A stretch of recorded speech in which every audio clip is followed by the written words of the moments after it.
All right, so I'd like to call to order the April 2020 Hingham Historic Districts Commission meeting. Obviously, this one is a little different from all the rest. We think we've got the technology figured out, but bear with us if we don't. And I'll just sort of read off a few things. I think some of the direction was probably already provided in some of the correspondence about the meeting, but I'll just read off a few business items before we get started. So this meeting is being held remotely as an alternate means of public access pursuant to an order issued by the Governor of Massachusetts dated March 12, 2020, suspending certain provisions of the open meeting law.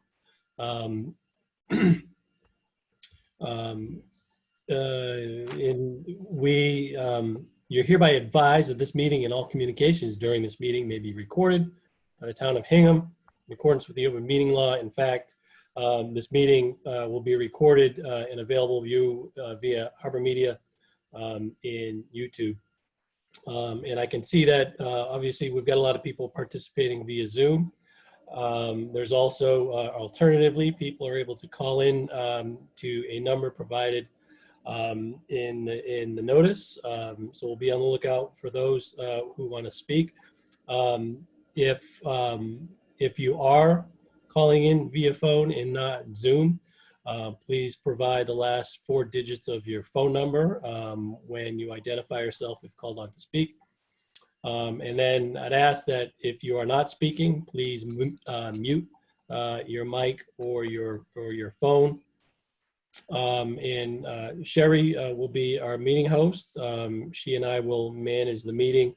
As usual, if you're attending the meeting as an interested party, please, other than the applicant or the applicant's team, please state your name and address when I recognize you to speak.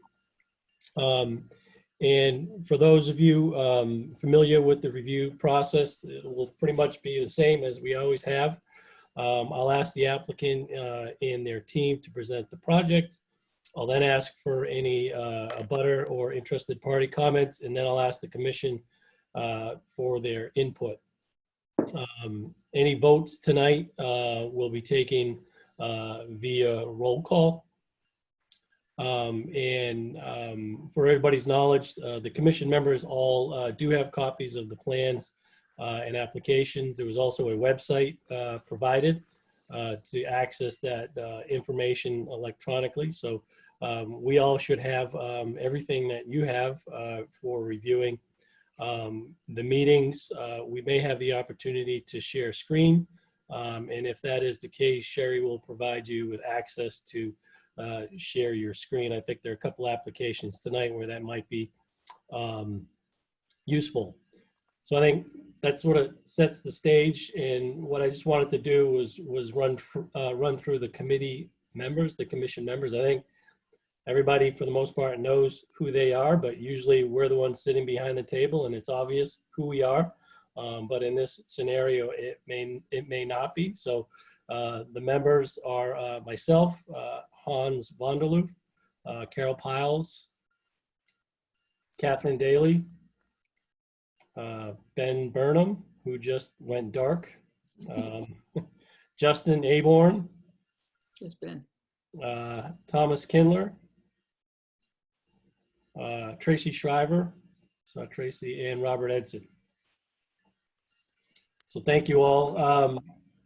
Just a few other business items before we get into the first hearing. I just want to ask the commission members if there are any conflicts or recusals for any of the hearings tonight. No, none here. Okay. All right. Well, Kathryn? I have recused myself on the Minicus project on Pond Street. It is, yeah, 8 Pond Street. Okay. Okay. Any others, Carol?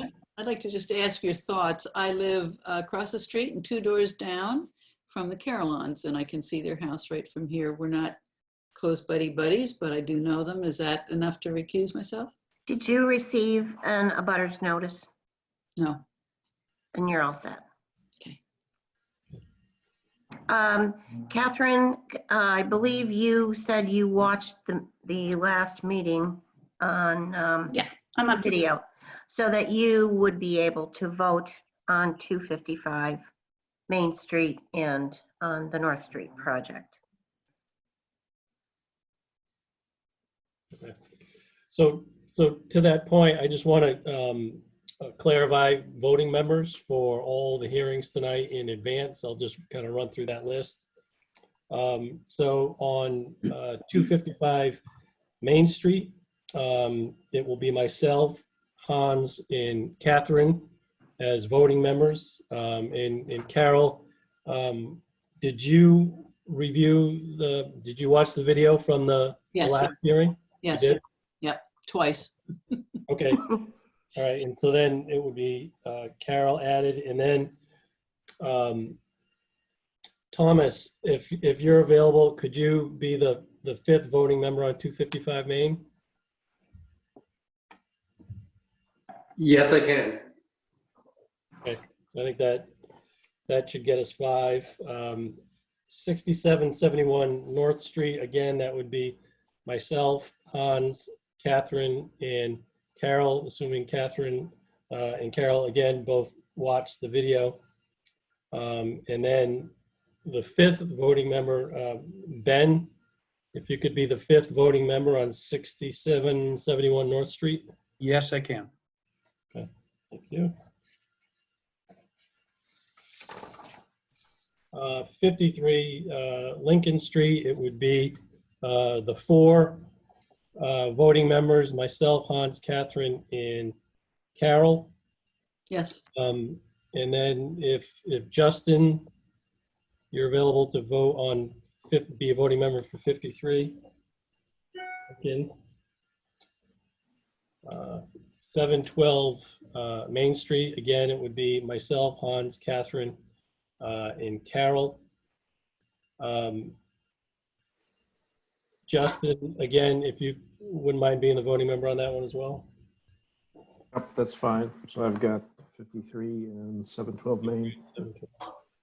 And then 8 Pond Street, it would be myself, Hans, and Carol, as Kathryn has recused herself. And then if I could ask Ben and Thomas to be voting members on this one. Should it get Yes. to, yeah, Not a problem. okay. All right. I think we're good with the business items. So the first, unless I missed anything, Andrea, does that cover everything? Yes, it does. Okay, good. So the first hearing is 255 Main Street. I know Heidi's here, and I think I recognize the applicant in one of the earlier images. Yes. Pat Kirk is here as well, and Jake Morgan, our builder, is here. Great. Okay, great. Thank you for joining. So Heidi, why don't you lead your portion there and sort of go through any of the modifications that were made. We've certainly read through the documents pretty thorough, but if you can kind of just run through those items, I think that'd be helpful. And then if you're not sharing your screen, if you can reference specifically drawing numbers as you speak to them. Yeah, I'll just use the drawing numbers, and I'll also go through the written sheet that I sent over. I think Yep. that would be the easiest. Mhm. So if you all start with A1-1, which is the floor plan of the main level of the barn, which we all walked through. And I'll just walk through the points that I have in writing. So the first thing that we did was we removed existing door location D, and we relocated it to the left side, because when Jake started to do the demolition, he found that's where the original door was in the original framing. So we thought it made a lot more sense to maintain that. If it helps to look at A2-1, you can see the front elevation of the barn. And we're keeping that very simple now. So we replaced door D with another double hung window 1. So that elevation is completely symmetrical. We removed the awning windows on the loft level. So we just wanted that to be quiet and to appear as original as we could for the front elevation. So going back to A1, the plan, we also removed some of the stone retaining wall behind the grill just to keep it simple. No one can see this. It's behind the house. Number 3, we're adding some railing just for safety, where we wrote there's rail now kind of in front of some of that retaining wall. Again, you can't see it, but I just wanted to walk the board through all changes. If you look at number 4, we're removing the French door A that we had originally proposed and had been a significant amount of discussion with the board. And if you look now at the A2-1 elevation, we are going to have custom built what appears to be a sliding barn door to match the door that's below. So it will look like 2 barn doors. To Ben's point at the last hearing, I can't really just have a sliding barn door at that level because I can't get it to have weather stripping that would be appropriate waterproofing.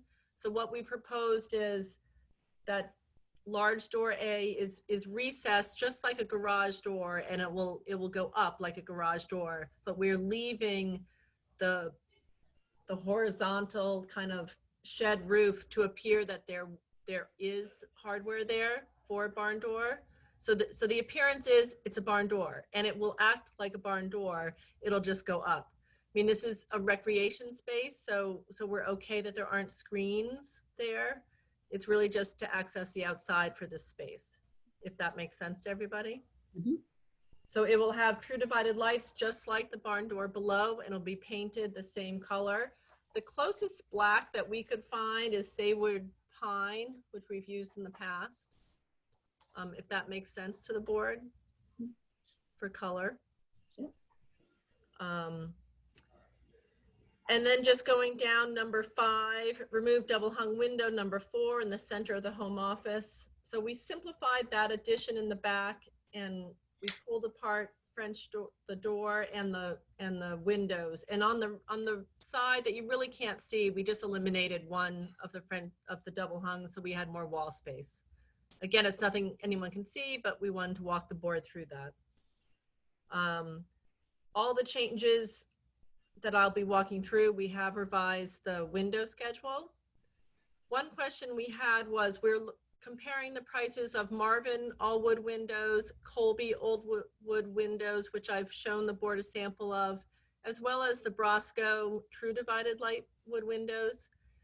We haven't made that decision yet, and we would like to ask the board if we could have the flexibility of one of those 3 options. They're all wood. So that's something we can discuss at a later time. So that's the first sheet. If you go to the second sheet, A1-2, which shows the upper level plan that we've been calling a sleeping loft. In there, I removed the 2 front awning windows that face the front elevation, and we just simplified that level. There's no more fireplace. It's a wood burning stove, so we don't have the chimney. And we just try to keep it as simple as possible. We still would like the number 6 windows that you can also see on A2-1, which are the double hung windows, to align with what we're calling our barn overhead door below. Any questions, or do you want me to continue with the list? Might as well continue. Okay. So then if you go to A2-1, which I've been referencing to, again, the front elevation, we're keeping it really simple, no door, just 2 double hung windows. And then on the side elevation, which is the one that we've had the most discussion with, we tried to simplify things. We're copying that overhead, barn door for A, and then we have the double hung windows above, and then just very simple windows elsewhere. And you'll see the door D, we're going to reuse the existing window, existing door now. of what's there. So that's really it for that one. I try to describe that shedded kind of board, which is horizontal, which will look like it's hiding the barn hardware, if that makes sense. If we go now to the rear and right elevation, as well as the section, again, we simplified these quite a bit. There will be a simple overhead door for access in the basement. Again, that is not visible. We haven't finalized what that door looks like, but it's just going to be a simple overhead door at the lower level. It's labeled the 4-panel overhead door. And then we just simplified, the awning windows on that back elevation. And then on the side elevation that faces the neighbor kind of with the chicken coop. Again, we simplified, so we just have some of the awning windows where we'd like some light, and then we have the 2 double hung windows on the office addition that again really is not visible. So that was it for the changes on the drawings. You should all have also received a demo plan that dots in what we've removed. As you all know, we removed the addition in the back that was in such poor condition. And at this point, Jake was able to remove the 1-story shed as well and be able to stabilize the foundation in full. So the foundation is all in. He was able to backfill actually today, and we'll have John Cavanaro of Cavanaro Consulting provide an as-built foundation plan for the building department. So the beauty is we were able to keep this job moving forward despite what's going on, and everyone is greatly appreciative of that. If you look at the second page of the demo plan, you'll just see the windows, none of which are original, shows what we're removing except for the large kind of barn door on the front, and then the hay door up above, and then the lower level sliding barn door on the side elevation. Those are all staying. So I don't know that I'm seeing the demo plans. Andrea, did we get those? I don't think I have them, Heidi. Those I It's probably- emailed to you, Andrea. Yeah, it's probably my fault, obviously. So I'm sorry. No, we don't have them, but you shall. But I think for the record, Yeah. we'll have them. Can you share your screen, Heidi? Only if you can If you walk me can. through how to do that. I mean, I can do, this is not going to be helpful, I'm assuming. Okay. Yeah, that's a little tough. Is it something, Sherry, that I would kind of attach the drawings to for everybody? No, If it was up on your screen, you could do it, but if it's not, it might be kind of tricky. Yeah, I don't have it on my screen right now. Okay. Like, I think if we close for record, anybody disagrees, I think that's fine. I think it's okay. The intent was just getting those. I think there's an understanding of what's being demoed. It's a matter of having the documentation. So if it exists, I think we're probably okay with that. Hey, Mike, didn't we, our last meeting approve the, you had some demo plans for us last meeting, right? Right, Heidi, with the sheds that were coming off in the rear? I had a large 24 by 36 sheet that I had kind of X'd out. So Yeah. we could walk through it all in the last hearing. But we approved those last meeting. Yes, Andrea just asked me to email, a set for the record, and you should all have it. Yeah, okay, I think we're good, right? Yeah. And then the other thing that I also emailed, but it may not have made it to everybody, we simplified the colors that we're proposing. So now the body of the barn, we're just going to leave natural white shingles. It's not going to be stained anymore. We think that's the most original that we could make it, but we'll still maintain the trim, the Jewett white, and the barn doors, the Sayward pine, which was, again, was closest to black that we could find. So that was the only change. So instead of having it was originally Cogswell cedar, but now the whole body of the barn is just the natural cedar shingles and will allow it to weather. Okay. And that was all of what I had sent for this hearing. That the primary area that we'd like to focus on is that side elevation and what the board thinks of what we've proposed at this point. Okay. So I'd like to ask whether anybody else on your team, Heidi, wants to speak to this. And then if not, if there are any abutters or any other interested parties out there who want to speak to this. Jake or Pat, would you have any comments? No, I think I'm all set. I think you covered everything. No, I think you summarized well, Heidi. All good here. Okay. Great. Okay, I'm not seeing any requests from anybody else, so I guess I'll turn it over to the commission members to ask any questions or provide any comments. So who'd like to go first? Mr. Chairman, I think Kathryn has her hand up. Yeah. I had Whoa. my high-tech hand. Yeah. Heidi, I really like how you simplified the front facade. I think going back to the humble kind of origins of the barn without the awning windows, I really like that. It's simple and speaks to its original form, and I appreciate that. I think the changes you made from last week with the windows aligning up on the office side of the, let's see, I'm on A2-1. Yeah. On the back side of the office part of the addition is great. Really adds symmetry and balance to the building, I think. And I think the garage door solution was brilliant. I like that. I think it looks great. That was actually Jake. I cannot take credit for that. Good job, Jake. That's good. So I love how the two doors are speaking to each other. The two, barn style doors are speaking to each other. And yeah, I think it works really well. And I love the hidden hardware. I think that's great. I think that will be a great detail, especially, the limited view from Garrison Road. Yeah, looks good. Thank you. Okay, Carol? Oh, you're on mute, Oh, Carol. you unmute yourself, Carol. Unmute myself. You You're did. set. You're all set. Okay, I was sitting back. Agree with everything Kathryn said. I like the simplification of the color scheme. I think that makes a lot of sense.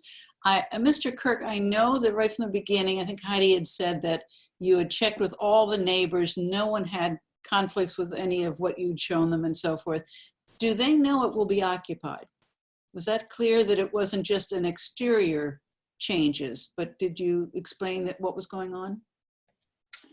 I just want to make sure I'm following the question when you say occupied. So it's occupiable, I should say. No, I don't think we went in that sort of detail. I think more so my neighbors were just relieved that we're going to put some effort and investment into it, and it's not going to be an eyesore. Not going to fall down.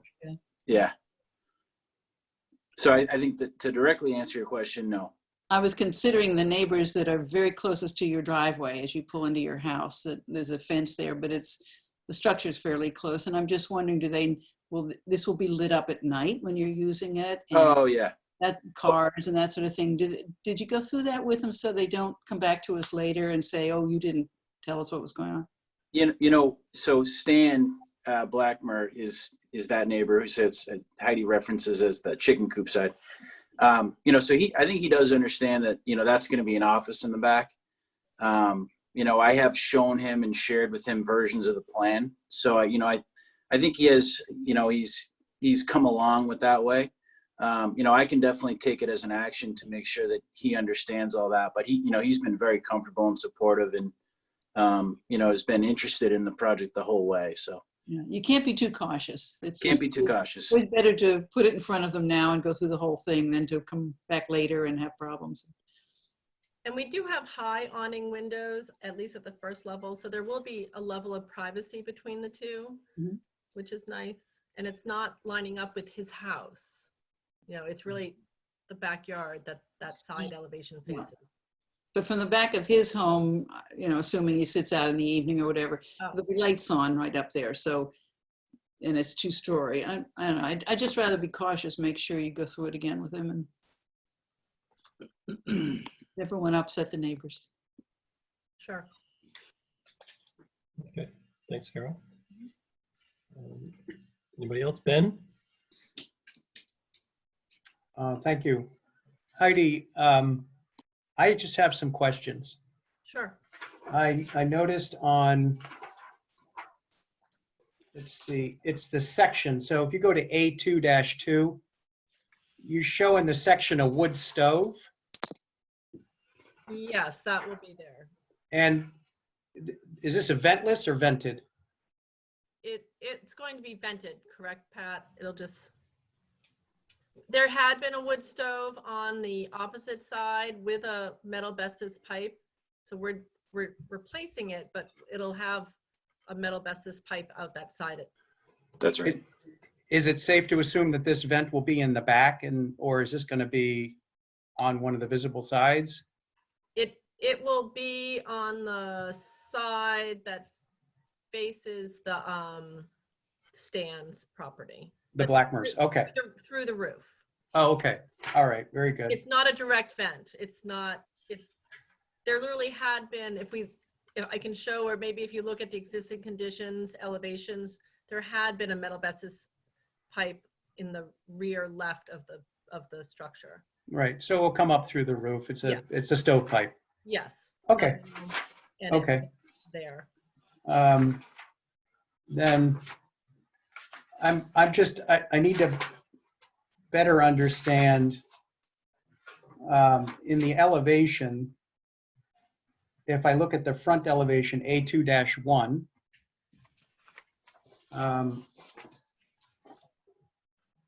it says stone terrace. So is it that the driveway runs right onto the stone terrace? I see a line, it says new deck rail and half wall. I'm just If you look on the plan, there's a terrace that you would access when walking from the main house down. I don't believe there's drive there now. okay. Pat, is that kind of dirt and grass right now between the house and the barn where this terrace is? Yes. So there's no driveway there. Okay.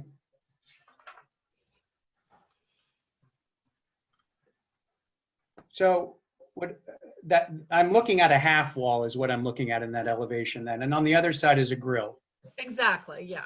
And what is the cladding on that half wall? It would just be, I believe we were just talking about shingled, Okay. natural shingled. All right. Because blend and disappear. right on my plan on the copy that I have, it just shows a horizontal line.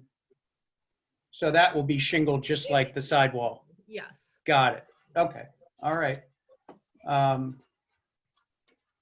Love the addition of that overhang garage door that makes it look like a barn door. That was a great solution. Thank you, Jake.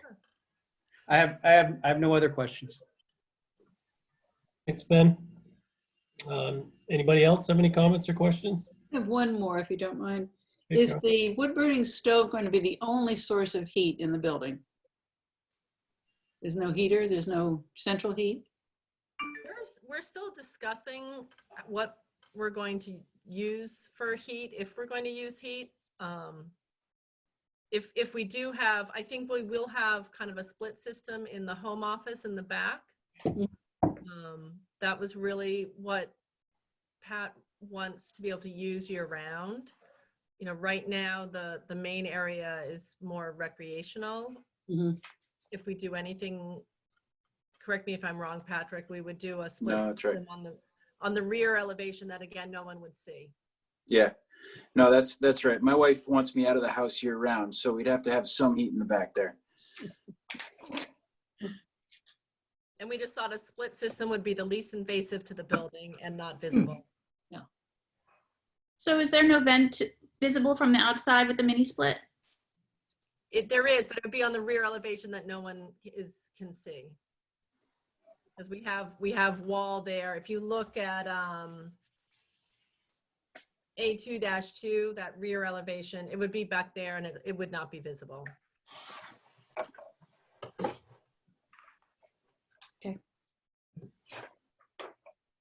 It looked like you're about to say something. Oh, yeah, thanks, Mike. Um, Thanks for making all the changes. These plans have come a long way.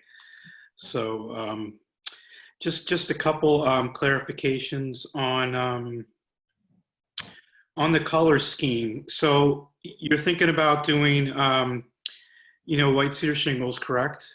Yes, and let them natural, just go. Okay, and then the trim is going to be jewett white. Yes. And then what you were Sayward pine for the doors, like a dark. It's almost black. It's the dark green that's almost black. It's the closest black that is on America Historic Colors. Mm-hmm. And that was also the color that we thought we could use on the main house too. Okay. So would you trim out those large doors in the Sayward pine too, or? That's what we were thinking, that those large doors, just like the front door currently on the front elevation is basically black. Yeah. All the doors would be, correct me, Pat, it's all going to be the Sayward pine. Yeah. And the window trim would be the jewett white. Yes. The buttons would be jewett white. All that would be jewett white. Yes. Okay. And then you'd pick up the Sayward pine in the house. Yes. Okay. Yeah, I just want to. I want to make sure if you're going to introduce another color there, it's appropriate. It's not too much. A lot of these barns, it's just like basically one color. Yeah. Well, right now that front barn door is black. Okay. And so we were playing off that, and just thought we'd keep all the doors black. That Sayward pine, which is as dark. Okay. Yeah. Okay. Mr. Chairman. I just wanted to say that, Heidi, if you and the Kirks would like to use black, a regular black, there's no reason you can't. Oh, great.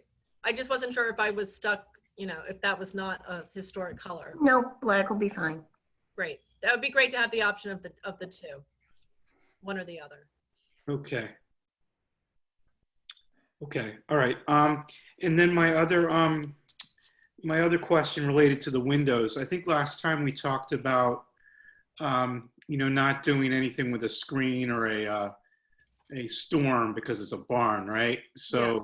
So there are no screens on the doors. These are true divided light windows, or are they going to be simulated divided light wood? What were the Colbys and the Marvins you were looking at? The Colby and the Marvin are all wood, exterior and interior. They are wood simulated divided lights with the spacer bar in between the insulated glass. Yeah.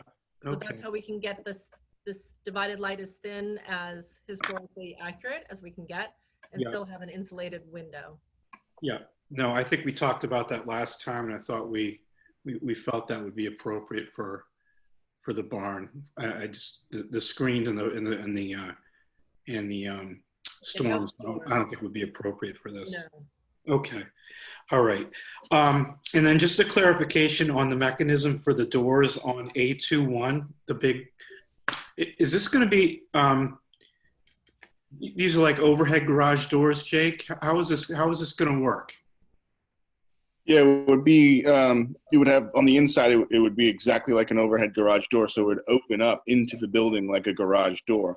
But on the outside, we would have that, like the shed roof. And that would just kind of be a faux roof concealing hardware that doesn't actually exist. So, from street view, it looks like a sliding barn door. But in reality, he'd be, able to open the barn or the door up like a garage, and the hardware would be exposed on the inside. And the basement's going to slide, or is that going to be an overhead too? Right now, that's an existing sliding barn door. The hardware was all rusted, but we can get that same exact hardware and replace it with new hardware. Okay, so you think that on A221, that second floor door is probably going to be closed a lot, right? Is that how you're thinking about it, Pat? I think so, yeah. Yeah. Yeah, no, I think that's going to be closed most of the time. I mean, Hans, I could see us, opening it on certain days, 4th of July, if you will, but I think it's going to be closed majority of the time. Yeah, no, I think that's a good solution. You got two other doors. You got a door out on the deck, and then you got a door out to your patio there. So Right. yeah, okay. All right. Good. No, this has come a long way. You might not be in your house at all. I mean, I don't know if that was a plan, but I mean, well, my wife's, she's pretty shifty here. I mean, this is terrific. Great. Thanks, Hans. Thank you. Thank you. Any others from the commission want to speak? It's like Tracy.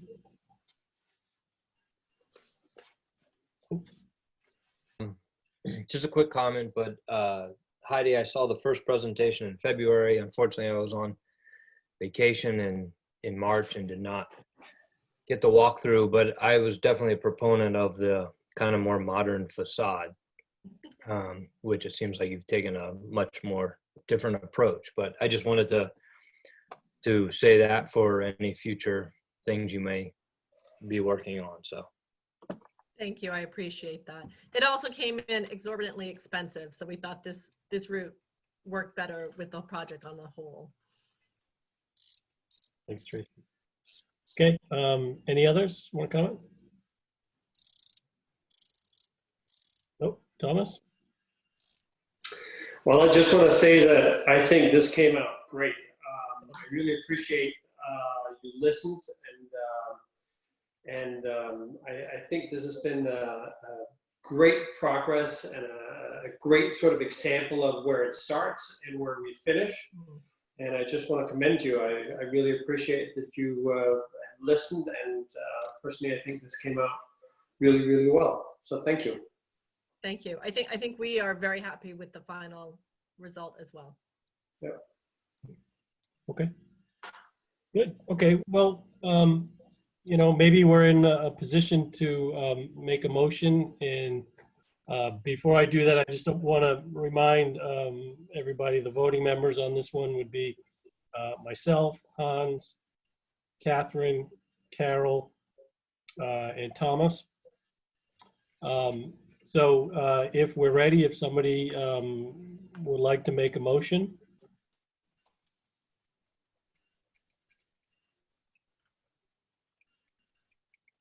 Hans, do you want to make a motion on this? I'm going to unmute and I'm going to make a motion. All right. How's that? Sounds good. Okay. So I would like to make a motion for 255 Main Street for modifications to an existing barn. This follows the approval of the removal of rear addition and a side shed that was approved in the previous meeting. We are using... Has her video off. Oh, I just hung up on, I'll talk to her later. Yeah. We are using drawings A1-1, A1-2, A1-3. Set it up so we can do it on a family chat, so you can hook it up through your phone. Okay. Mom will do that because she's now the Zoom wizard. I think somebody may have just called in. If you could put yourself on mute, I'd appreciate it. Oh, we have a whole box. Okay. Yeah. Thank you. I'm just going to keep going, Mike. Keep going. Of course, yeah. A13, A21, and A22. And I'm trying to read the date on these. Do you have the date, Andrea? Hi, do you have the date? The most recent one is 3/27/2020, all the Okay. drawings that you just received. Okay. Per Heidi, 3/27/20. The barn is to be shingled with white cedar shingles. Windows to be either a Marvin simulated divided light all wood, a Colby simulated divided light all wood, or a Brosco simulated divided light all wood, without screens or storms. The the trim is to be wood, painted Jewett white. Doors to be wood, painted either black or Sayward pine at the discretion of the owner.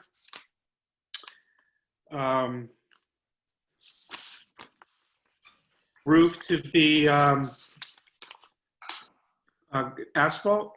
Yes, we're matching the house. Okay, asphalt roof to match the house.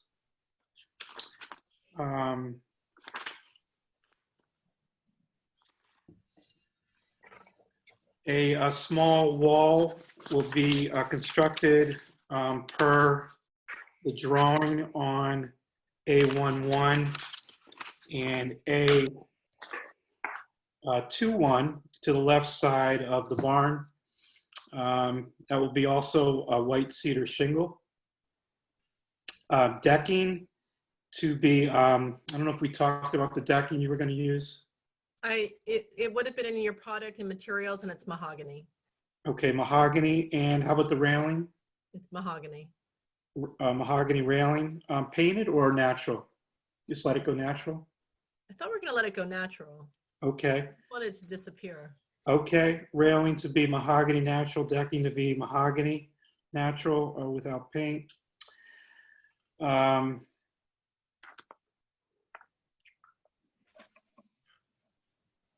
What else?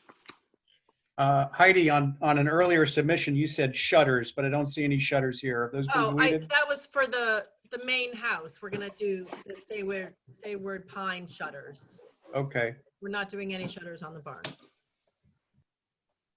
Lighting, it looks like you're using just some very simple overhead lights. We have an existing onion light on the front of the home, and then ones on the side elevation are going to be more like a gooseneck kind of industrial light, simple. Okay. Gooseneck industrial lights on the side on A21, and it looks like there's a similar one on the front of the barn too, above the other. Front, that's just an onion light that exists. Onion light, okay. Which matches the house. Okay. And then it looks like there's a small light just above the main door, existing door. Yes. Yep. Yeah, to Okay. add some light. All those to match. Okay. And all the barn doors are to be wood, correct? Yes. All doors to be constructed in wood.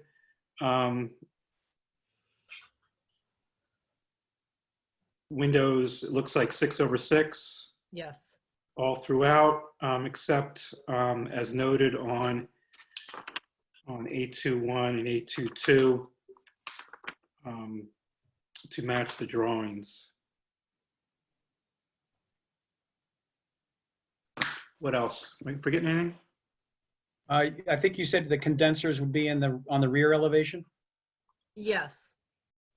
Right now, we're just looking at split systems for heat and AC. Oh, so it's probably something wall mounted, like a mini split. Okay. Exactly, yes. But that would be on the rear elevation. Yes, it would only be on the rear. No one can see it. HVAC units to be on the rear. Anything else, Mike, Ben, Kathryn? I think you got it. You got it. Okay. Is there a second? Second. Okay, Thomas, second. Okay, Carol, how do you vote? Yay or nay? Yay. Okay. Kathryn? Yay. Hans? Yay. Thomas? Yay. And I also vote yay. So it passed. Congratulations. Thank you very much. We appreciate all your time and all of your opinions. Has been really helpful. Oh, Yeah. Great I, project. Thank you. I echo Heidi. I really appreciate the the board's time and effort on this. So I very much appreciate it and thank you. Great. You're welcome. Thank you for saving the structure. Yes. Well, good luck with the rest of your evening. Great. We're on. Well, we got off to a good start, so Yeah. that's Thank you very much. All right. thank you. Bye-bye. Bye-bye. Okay, so the next hearing is 6771 North Street. Are the applicants on? We're here. Okay, all right, great. Hey guys, All right. girls, guys, everybody. Hope everyone is staying safe and healthy during these difficult times. Thank you. I hope you and yours as well. Well, Gabe and I have actually been in quarantine together since our last meeting, if you remember. Oh no. Oh no is right. Come on. Much worse for him. Okay.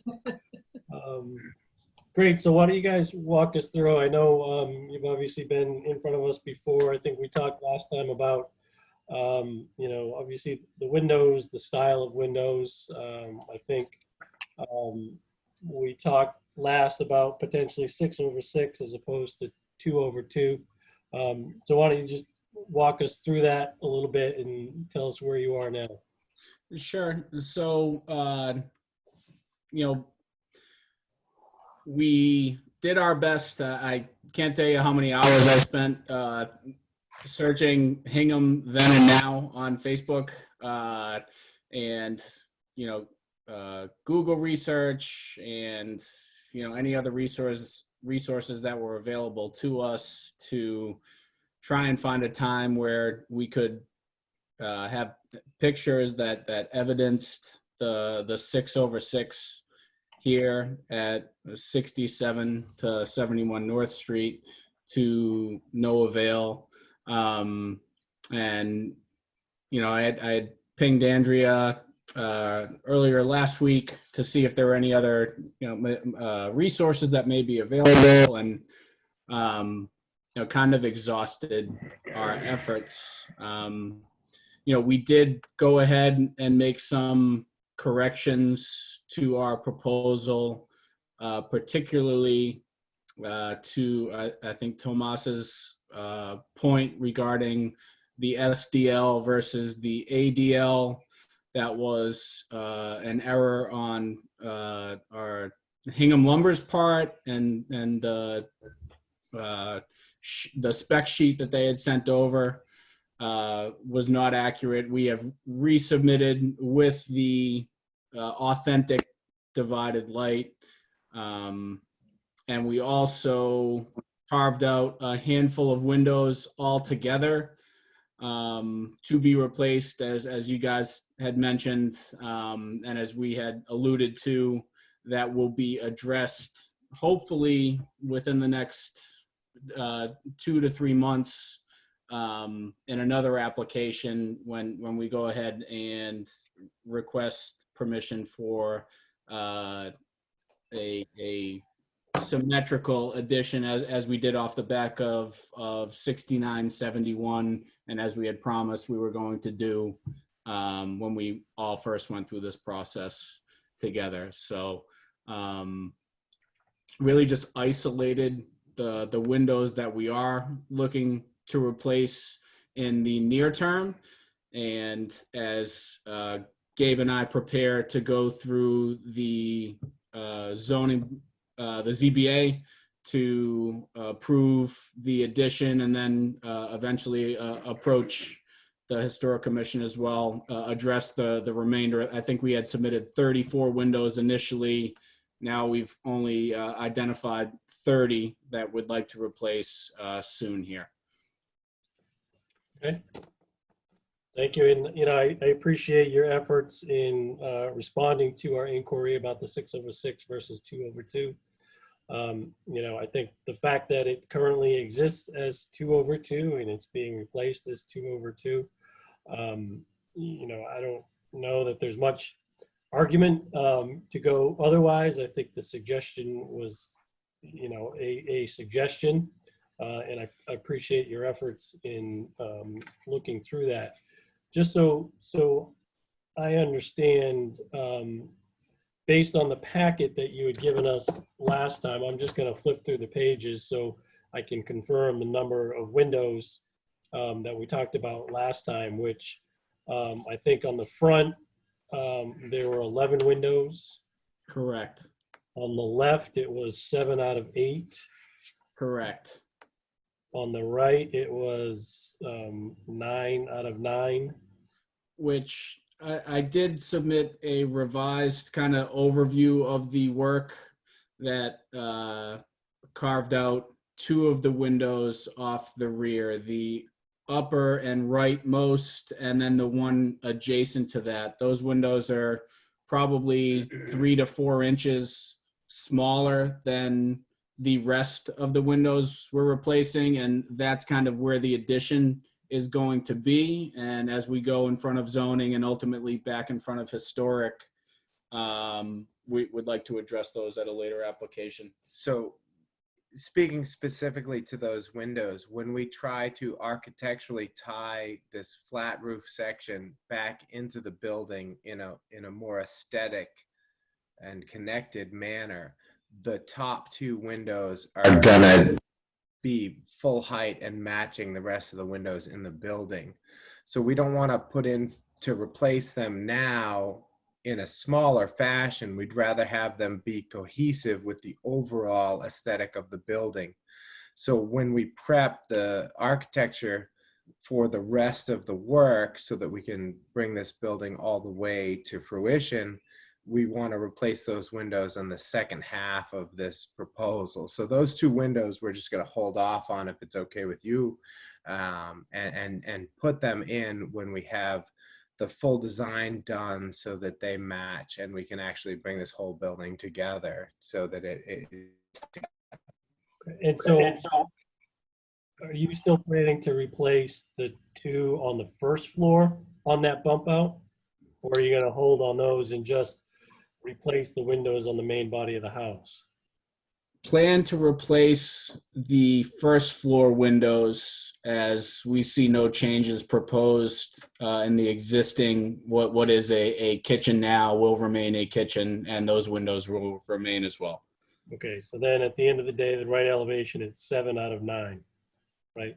Is that correct? There. And then rear elevation, number 3 on the left says 2 out of 2, but I assume is that part of the ultimate plan later when you do your addition, or are you still planning to do those now? Not planning to do those either. And I'm sorry, I'm looking at the new proposal. So I'm just going to pull open the old one just so I can address that real quick. If you give me 15 seconds. Yeah.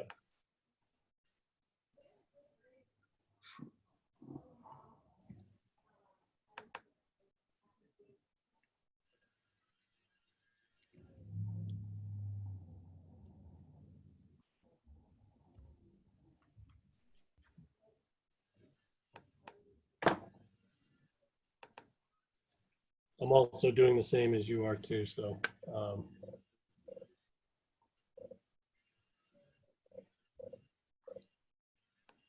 Yeah, I see what you're saying. Yeah, those will be replaced in the later application. Got it. Okay.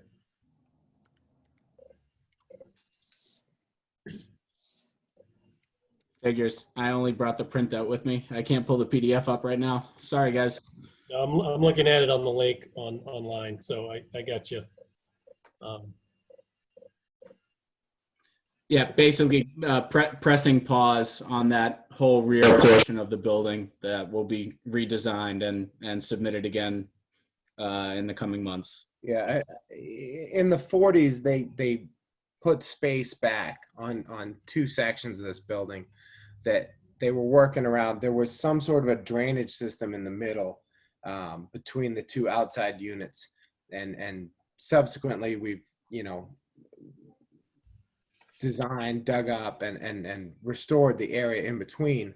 But what we're trying to do is just make the exterior of the building look more cohesive, so it doesn't look like somebody just built a bunch of flat roof space, and we want to bring it up to date and make it usable space.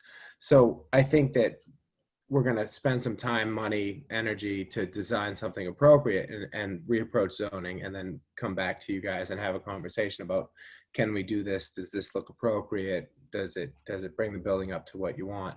And we just don't want to waste time and energy trying to solve a window problem in the back, where we would really like to do something that's more appropriate overall. Okay. Fair enough. Is there any, sorry, I kind of got started before I asked if there are any abutter comments, but if there's anybody who'd like to speak to this before we get into the other commission comments?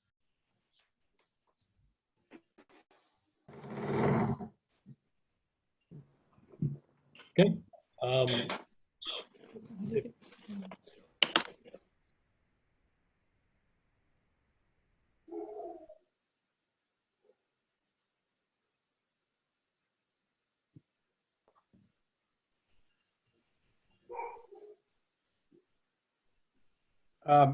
Mr. Chairman, I didn't hear what you said. Oh, I think somehow I got muted, but now I'm unmuted. I was turning it over to the commission for any comments.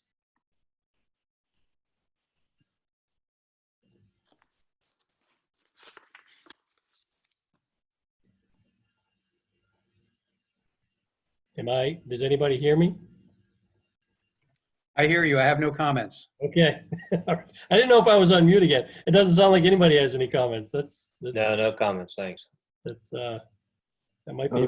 Thank you for looking into the 6/6 question. Yeah. Okay.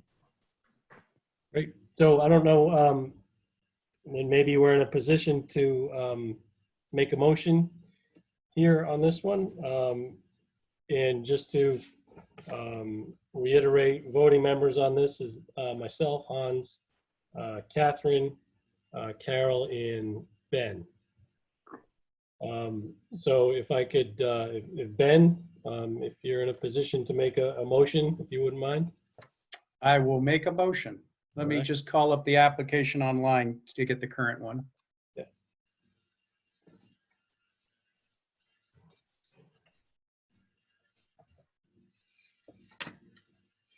I'd like to make a motion for a certificate of appropriateness for 6771 North Street, a replacement of windows, front elevation, all 11 windows in the front elevation, left elevation, 7 of the 8, the 8th one having already been replaced.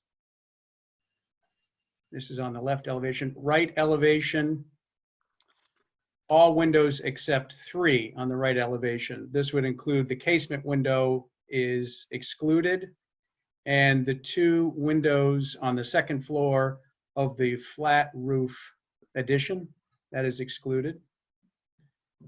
The rear elevation,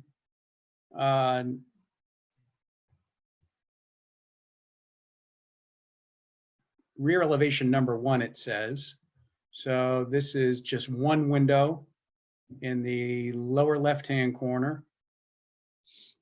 Rear elevation number 2, which says middle. 4 of the 6 windows to be replaced. It appears to be a casement and another window that was replaced in a previous application. And then rear elevation number 3 will, on the left, will be submitted in a later application. So I'm reading here a total of 30 windows, if that's correct, Patrick. These 30 windows will be Marvin ADL, which is authentic divided light, similar if not identical to a true divided light, all wood window. I don't know what else I have to add. I think that might be it. Okay. Thank you, Ben. Is there a second? I'll second it. Okay, on second. Okay, let's go through the roll. Carol, how do you vote? I think you're on mute, Carol. I'm voting yes. Aye. Okay. Kathryn? Aye. Hans? Yay. Could you repeat that? Yes. Yes. Okay, sorry.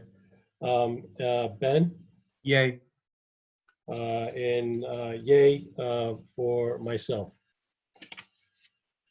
So 5 approvals. Thank you very much. All right, you're on mute, Patrick. Thank you so much, guys. Really appreciate it. All right, good luck. Please be safe. Thanks, guys. Thank you, Patrick. Take care. Okay. Next hearing is 53 Lincoln Street. Hello, yes, Jennifer and Michael Seggar are on. Good evening, how are you? We're wonderful. We're great. Thank you for holding this hearing despite the challenges. Yep. We keep moving.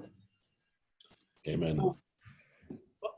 If you could just explain, kind of walk through your proposal. I mean, it's pretty straightforward, I think. Obviously, you know, you've got the lamppost, and thank you for submitting a location plan that shows where you're planning to put it. But is there anything you'd like to speak to on this? Maybe you can just walk through it real quickly. Sure, thank you. My husband, Michael, and I are really excited to be living here in historic Hingham and have a historic home. And one of the things that we just moved just under 9 months ago. One of the first things we wanted to address was just having a presence for the home and even knowing which house was 53 Lincoln Street. When the house was originally moved here by Benjamin Beal in, I think, 1810 or 20 or so, it was positioned sideways. And so on the property, it's really the side of the house, and there's not a prominent number for the house or a presence really on Lincoln Street. And so one of the things that we want to do, we're adding some landscaping, which we've provided plans to Andrea.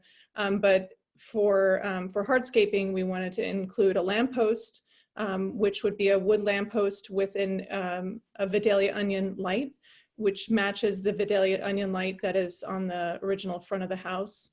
And also a plaque, which would say 53, a black plaque with I guess gold accents.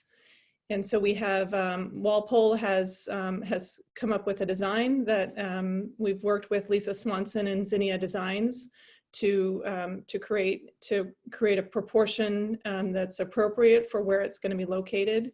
And we've used some of the other lampposts on Lincoln Street and around Hingham that we've modeled our design after, which would be a white lamppost and with the black live metal Vidalia onion light, and also with the black and gold plaque. Okay. Thank you. Pretty straightforward.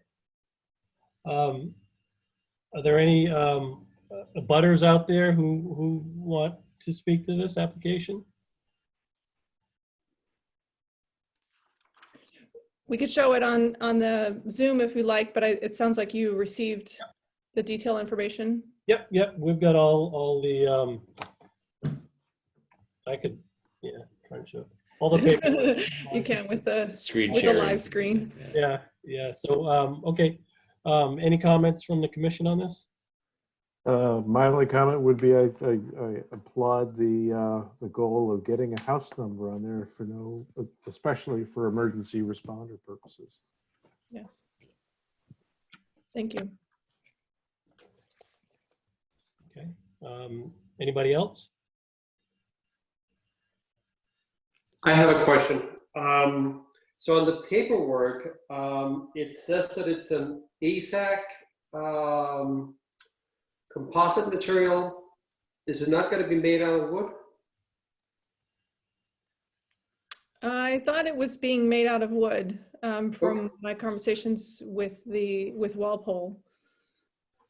Okay. The AZAC is the composite that's not a natural material. Is that correct? That is correct. Okay, we can just confirm that, but it was my understanding from the verbal conversations that it was going to be a wood lamppost. Perfect. I also drove by, you had also mentioned that the post would resemble number 46, and 46 is a wooden pole, so. Yeah. Or made out of wood. We And we can can make that confirm that. Okay. We can make that clarification in the motion, because I think our action would be wood, and if that's acceptable to you, that's something we can just make as part of the motion. Okay. Yeah. Okay. Any other comments? Ben? I heard, Jennifer, did you say it was going to be a black onion lamp or brass? It's a live metal, so it's not black, so it's kind of like a dark gray, but then it would erode over time to be more black over time. We're replacing some of the other lights to also be onions, and we've received those shipments and haven't yet installed them, but those are it's kind of like a very dark gray, but it's a live metal, so it would interact with the air and erode to be more of a black as the time aged. Okay, so a patina. Yes. Okay. And my guess is Ben's question is motivated by the package we got does show sort of a bronze. Yes, they only have so many pictures in the catalog, right? So no. But again, we'll deal with it in the motion. Okay. Hi, this is Lisa Swanson. If I could just say one thing about the lamppost. Sure. Hi, everybody. I did speak to Dee Lynch at Walpole Woodworkers and confirmed with her that it was a wood lamppost. Great. Okay. Thank you, Lisa. Great. Thank you. Okay. Would anybody like to make a motion? I'll make that motion. It seems like I'm not a frequent motion maker, and this one seems like I could do it. I'd like to propose a certificate of appropriateness to install a lamp post at 53 Lincoln Street. Design as depicted in the submitted package to the commission, a Hammond lantern post with mortise sign bracket. I won't necessarily specify, or indicating 53 as the street address. Construction to be wood, as opposed to the Aztec as indicated in the package that was submitted. And finish for the, let me read, the McKinley post mount lantern, an onion style lantern with a, what do we call it, live metal patina to weather. And any other details I missed? That might be it. That's good. Okay. Is there a second? Second. Carol, second. Okay. Roll call vote. Carol, how do you vote? I vote yay. Okay. Kathryn? Yay. Hans? Yay. Justin? Yay. And myself is a yay. So that one, that passed. Thank you very much. Thank you for the additional information that you provided. Thank you. I do have one question, if I will. Sure. The house was painted prior to us purchasing it, and I just wanted to find out if there was a specific white that was approved, or if we would just match it to the white trim that's currently on the house, because I'm not exactly sure which white was used in the painting of the house. I'm not sure. I may have a record of that. So next time I get into the office, I'll take a look and see if I can find out. Otherwise, we can discuss it. Okay. Thank you, Andrea. Mm-hmm. Thank you. Okay. All right. Thank you very much. Thank you, folks. Thank you. Bye. Okay.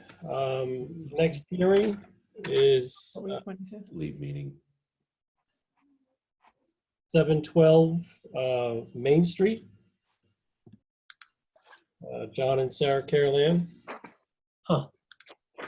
Hi, can you hear us? We're trying to get our video. We can hear you. Yep. Okay, I keep clicking. that side. Oh, hold on. The Go. host has asked. Start my video. Okay. Sorry. Oh, Oh. here we are. We see you. All right. Great. Great. Thanks for joining us. Everyone. Thank you for. Are you ready? Yes, and we did get some additional information. Thank you for providing that. I think that was very helpful in terms of laying out which fence goes where. So with that, I'll leave it to you to kind of walk us through. Great. Okay, so we are contemplating a pool for the backyard, and I don't know with everything how quickly that's going to move forward right now, but in any event, for the fencing, we have looked at, it's a little bit of a tricky layout with the backyard. We have, after speaking to Andrea yesterday, she and I clarified some points, and I just want to bring it up because it's a little bit different than what you guys received. So for simplicity's sake and to try and reduce the amount of different types of fencing that we have, we'd like to simply choose the, on Exhibit 2, number 2, the lattice. It's sort of a picket with a lattice on top, and just go with that fencing across the back where there is an existing white picket. And that part, as you can see on your new information here, hopefully that you guys received, that I'm calling fence number 1. So that will be the picket with the lattice, and that we're hoping to keep a white color because it sort of matches the house, and it's always been that way. And then down along the bank, we would continue the same style fencing. However, we really have struggled with that because we don't like the idea of fencing the whole thing in. So we are proposing to keep that a natural color so that you really don't notice it as much. And we're hoping to keep some of the existing, there's a beautiful Victorian holly that we are planning on keeping and kind of running the fence best we can behind it. And some rhododendrons we'd like to keep to sort of make it look like it's not there, the fence rather. So the lattice and picket fencing will, because it's 6 feet, it's quite large, it'll run down the bank. And then at the end of the bank, there's a wall. The bank is held up by an old stone wall.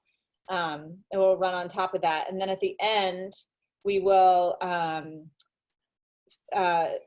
finish the pool enclosure with a invisible welded wire fence that is hopefully going to be not obscure the view, out into the field. That will not be visible from the street. And to our best ability, we've tried to stake it out. The back right corner, there is a potential that you might see the very tip of that corner from the northern part of the house along Main Street, if that makes sense. Only on certain times of year. Yeah, if there's no foliage. I guess that would be the direction. So, so anyway, that's that. Okay. Thank you. Yeah. Are there any abutters or other interested parties who want to comment on this? Okay. I'll open it up to the commission then. Anybody want to start? Carol? Hi, neighbors. Hi, Carol. This looks like a wonderful plan. I can just see the kids in the pool. I have a tough question for you, though. Have you shown all this to Lee? I have not shown this to Lee. He is the neighbor who will be most impacted by this. He's our southern side neighbor. But you know, my neighbors on the other side have called me and told me that they think this is great. I'm happy to show it to him. He has a pool with lots of fencing himself, so I'm sure he understands the restrictions that the town, you know, imposes on you. But we're certainly willing to bring it to his attention. I think it's a great idea. Okay. Known him for 40 years, and I just don't think he'll like a surprise. And you don't want him to come over to visit you when the trucks are there installing. So I'd just get over there and make sure he'll get it. There's nothing unusual about it. Happy to do that. Happy to do that. Good. Looks wonderful. And I'm having a hard time orienting myself on the drawings to the only thing that I would be concerned about is whether the invisible fencing, as you called it, how, you know, visible from the road or not. You said that it was generally not. I guess I would ask Carol what, excuse me, my instinct was to suggest a site visit to wonder about that, but I wonder, it sounds like Carol might have a good familiarity with it.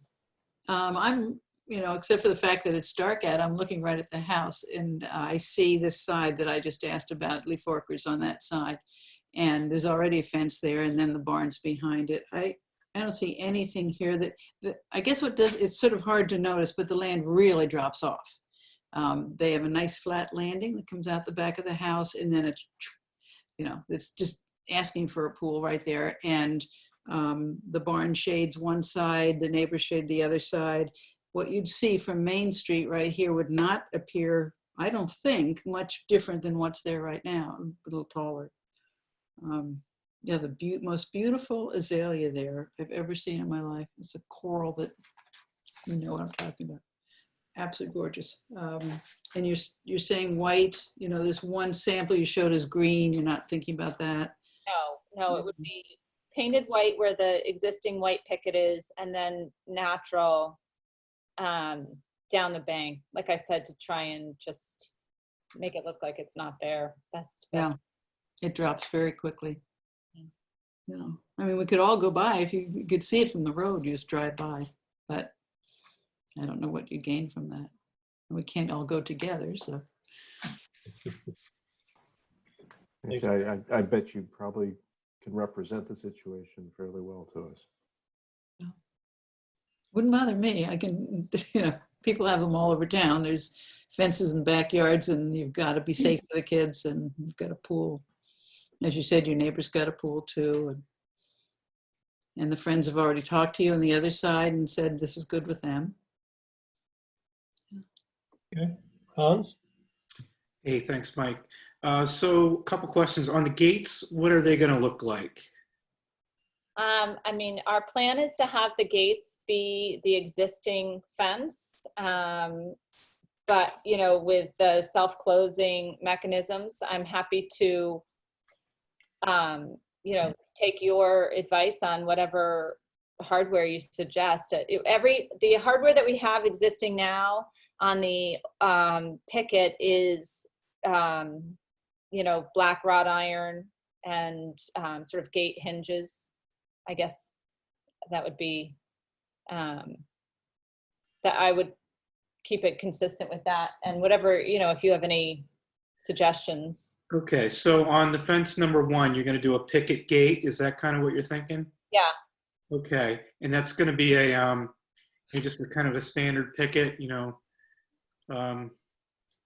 Well, it would match. It would be it will all be this picket with, I'm calling it, maybe I'm calling the wrong thing, picket with the lattice on the top. So it would look just like another section of that, I assume.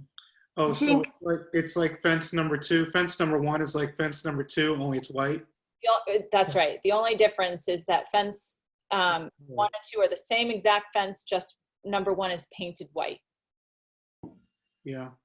So there's like looks like there's a 1 or 18-inch section above that's a little bit different. You know, it's like it's a little bit of open lattice. Yeah. Yeah, maybe we can talk about what the gate would look like. Sure. And then on the other side, you got another gate. It looks like it's going to look out, right? Right. Towards the street. I don't know how much you're going to see there because the house is blocking the view. Is that true? Yeah. You mean at the back of the pool, at the back of the property? Yeah, it's on the drawing I'm looking at. You've got a little, you got a circular table with 6 chairs around it. Oh yeah. Uh-huh. So there's a little gate there. Is Right. that visible? Definitely not. So as Carol said, Okay. that it's about 8 to 10 feet below the grade of the house. It drops way down. So no, there you would definitely not see that. Okay. And then on the back, you said you got a stone wall. Is there going to be a fence above the stone wall or just a stone wall? So what it is along the I'm calling it the bank, along the fence number 2, right there's an existing stone wall. And the property goes down from street level down to the lower sort of part of the yard, and that is the fence will be on top of that stone wall. Okay, so that's a stone wall. And how about on the direct rear of the property? What is that? Nothing. Lawn, yeah, just lawn, because But there'll be a fence there, correct? yes, yeah. Will be fence number 2 on the rear? On the rear, that'll be fence number 3. That'll all be that invisible welded wire. I got you. Okay. Again, not visible from the street because of the grade of the property. I understand. Okay. And there's no other hardscape you're doing here, right? Nothing. Yeah, there'll be a hardscape around the pool itself, but nothing. Nothing on the outside of the pool. No. On the fence. Okay. Yeah. So I think the only thing we need to talk about is just that number 1 fence gate, right. And then, maybe just some simple hardware with that, whatever you want to, like black wrought iron or something. I don't know. Yeah. So there is an existing gate there. If you look at Exhibit 2, you can see there's a brick walkway with a millstone.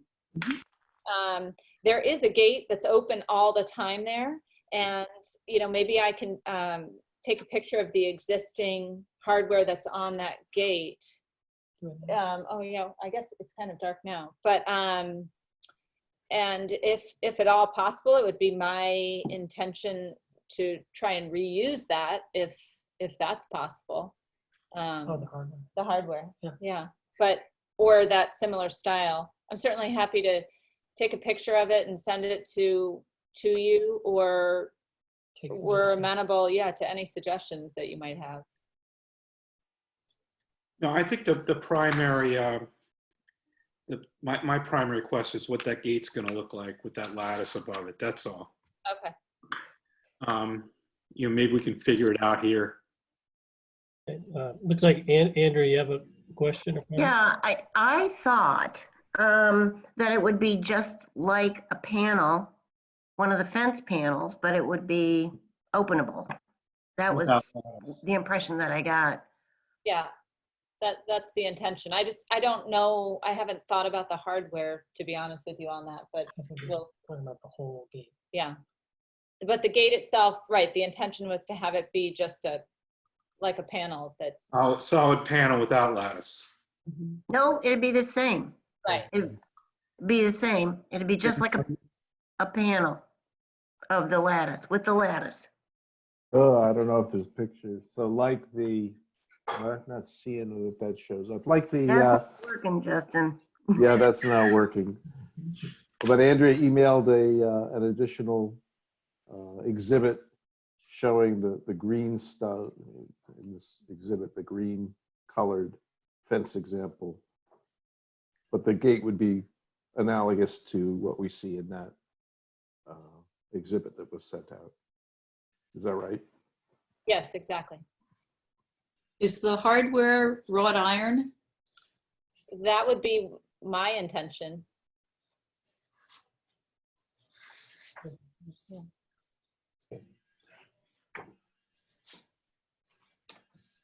Okay.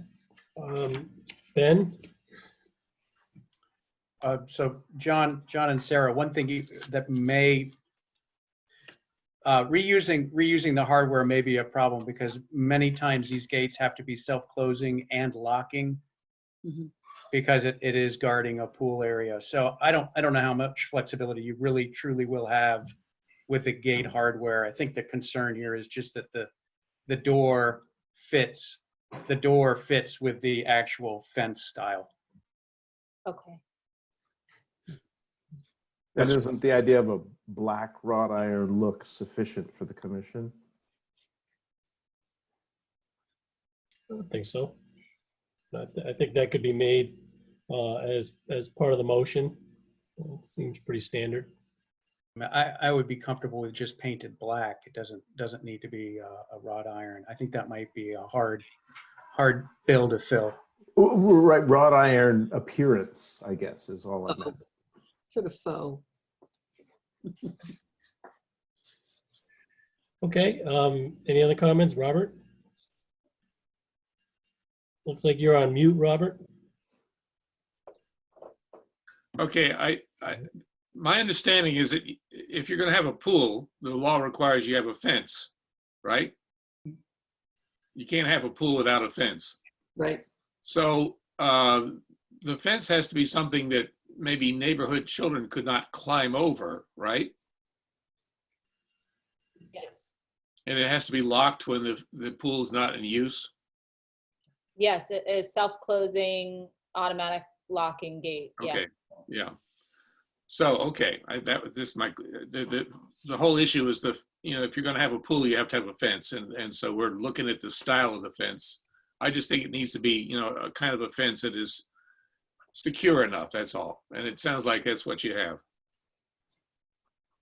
Yes, and it's my understanding that the Board of Health is the next stop. So, we started with you, and they would be the ones who determine, that it needs to be 6 feet high and that kind of thing. They're a little busy right now, so started with you. Good place to start.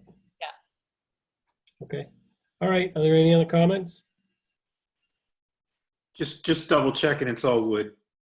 All wood. Absolutely. Yep. Okay. I think if there aren't any additional comments, it sounds like we might be ready for a motion. Yep. So I want to confirm that the fence number 2 is going to be natural, and then fence number 3, which is the welded wire, is also natural. Yes. Okay. Just confirm. Yeah, we want it to blend in as much as we can.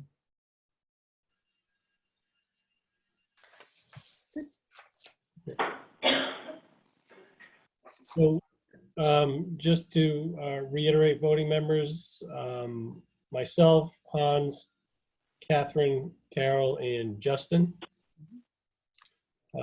So would somebody like to make a motion?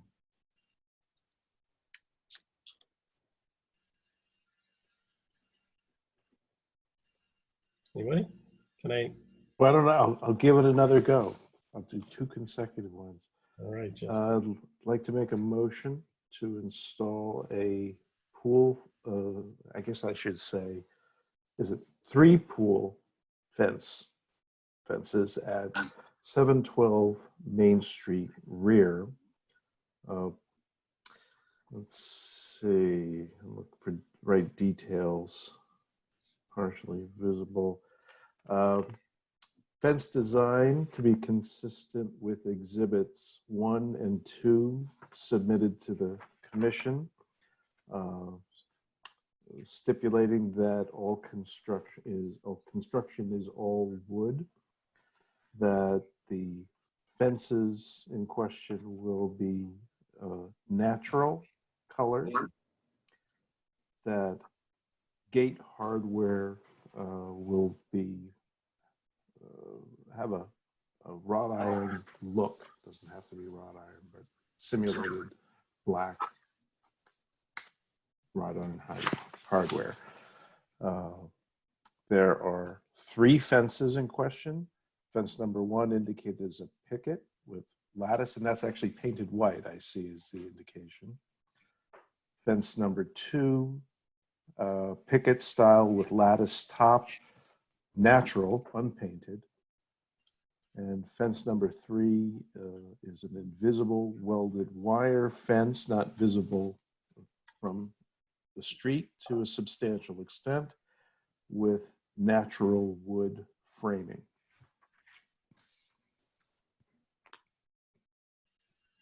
Okay. Is there a second? I'll second it. Okay. Going through the roll.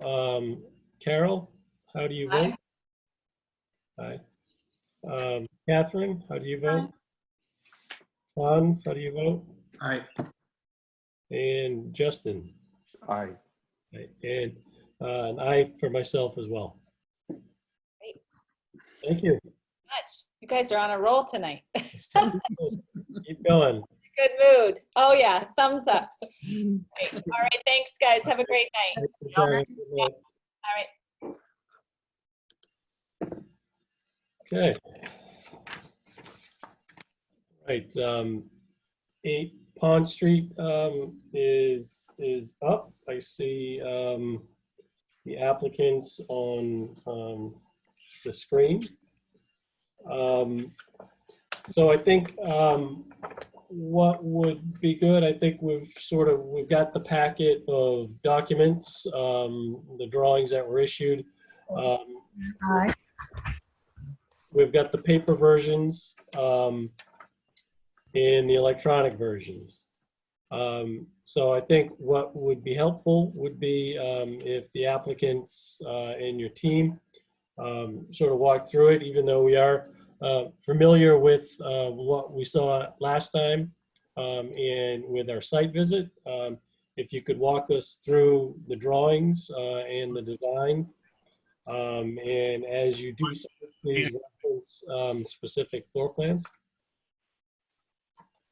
Hi, Mr. Stewart. Yes.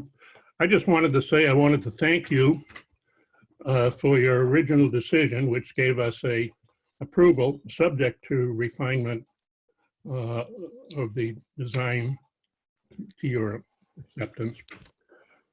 And I should also make you aware that we in fact do have an accepted offer from the Minicuses.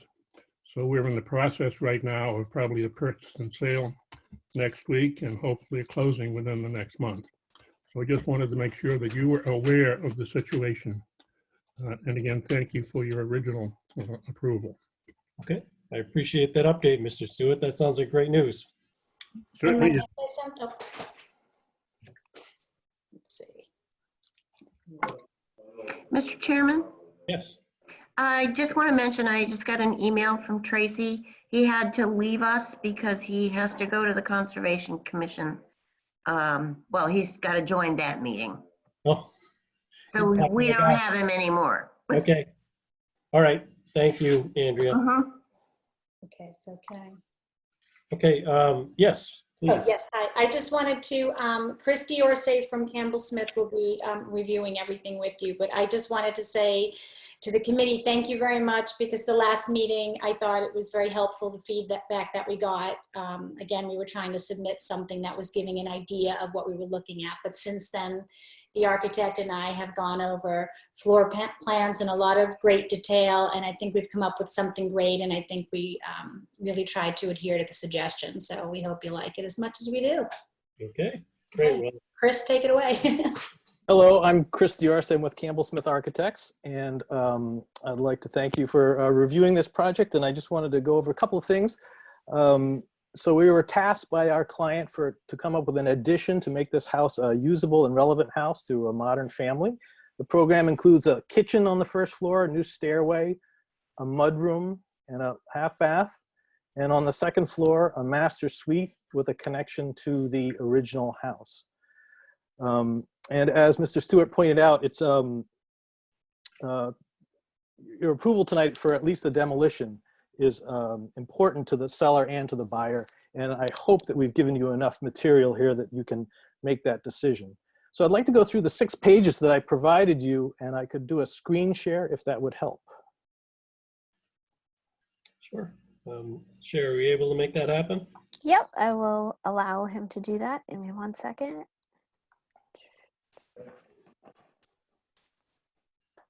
This will be our most high-tech presentation so far. I know. Okay, should be able to do that then. Okay, if you'll give me just a minute to set this up.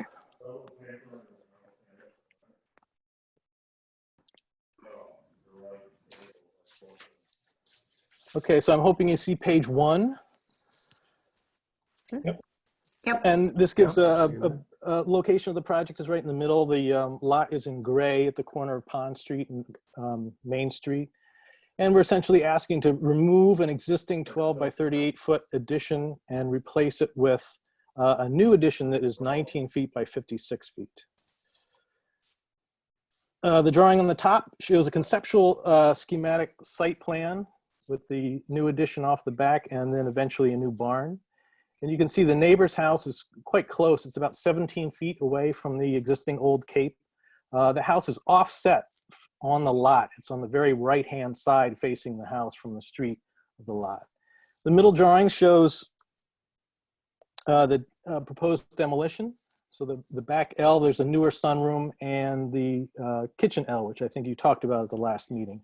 And on the bottom there, you can see the floor plan, the new footprint compared to the proposed demolition. Floor plans with dimensions, roof plan, pretty straightforward. You can see the existing photos on the top, rendering next down, and then 2 elevations. Those are elevations that are visible from a public way from Main Street and Pond Street.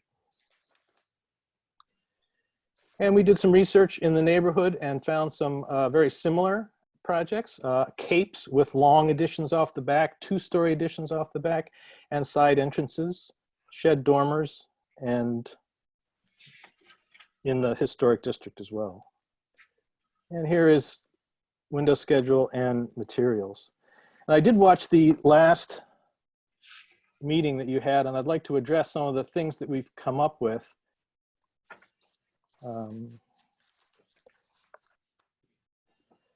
So as you can see here, the new addition, the ridge is just below the existing ridge, so we're keeping that ridge lower than the existing. And then the walls of the addition are not coplanar now, it steps back in 3 sections. The third smallest section you can't see from this view. The windows are less formally placed, they're asymmetric about the side entrance. The chimney is removed, and the dormers are not symmetrical. The dormers are all different. And then the length is in working with the client, with Bridget, trying to pack that program in, the length is extended from the plan that we had originally shown you up to 56 feet. And some of that is due to the requirement of the program to get what we need in here. And also to allow light and access to the existing back of the house, which is here. So we've offset this new addition in this direction to allow light and access this way, and also to stay away from the property line, which is quite close here. There's a neighbor house, which is right there. So that's why it's offset this 5 feet here, but it steps back and steps back.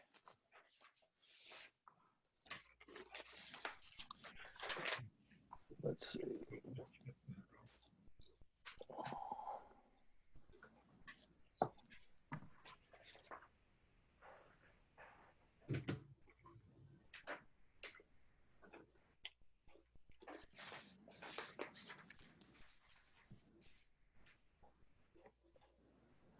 So we tried to make the massing very simple to match the existing house. It's quite a bit of a challenge. The existing house is quite simple. There's nothing really that fancy going on. So we've tried to emulate those details in the cornice line, keep the same roof pitch, corner boards, water table, and then the solid to void ratio, the fenestration in a similar manner.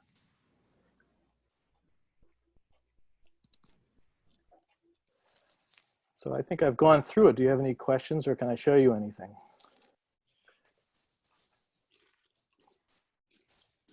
I think what we might do next, because I think questions may roll into additional commentary. So I appreciate the presentation. So before we get into sort of questions and comments from the commission, there was an email submitted to Andrea that I'd like to read into the record from Ben Wilcox, 36 North Street. I noticed there's a Wilcox on this call, but I will read this into the record, not knowing whether it's the same.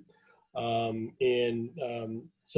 the email is entitled Comments on 8 Pond Street to Andrea Young, Historic District Commission, Andrea and board members. The following are comments that I hope the board will take into consideration on the proposed addition to 8 Pond Street, specifically to address 2 concerns that were discussed in the last hearing. Number 1, overall size. The prospective buyers are very interested in preserving the historic elements of the main house. In order to accomplish this, the majority of the typical modern conveniences will be in the new addition, i.e. larger kitchen, mudroom, laundry, main staircase, master bedroom and bath, etc. This will preserve the original house to remain as originally built and also will allow the removal of the some less appropriate modifications to the original house, a modern staircase and a half bath in what would have been a boarding room. Number 2, the projection to the north side, left side bump out.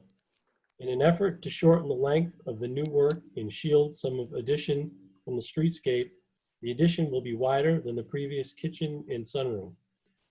Moving the addition slightly to north will provide a greater degree of privacy on the south side for the new owners and abutters alike. As to the appropriateness of all other architectural elements, I trust the board's good judgment on these matters. Thank you for your consideration, Ben.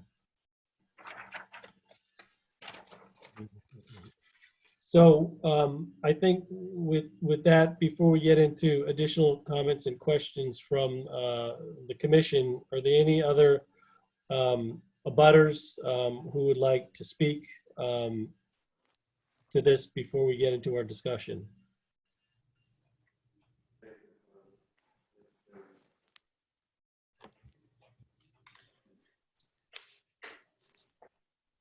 Okay, I'll take that as a no.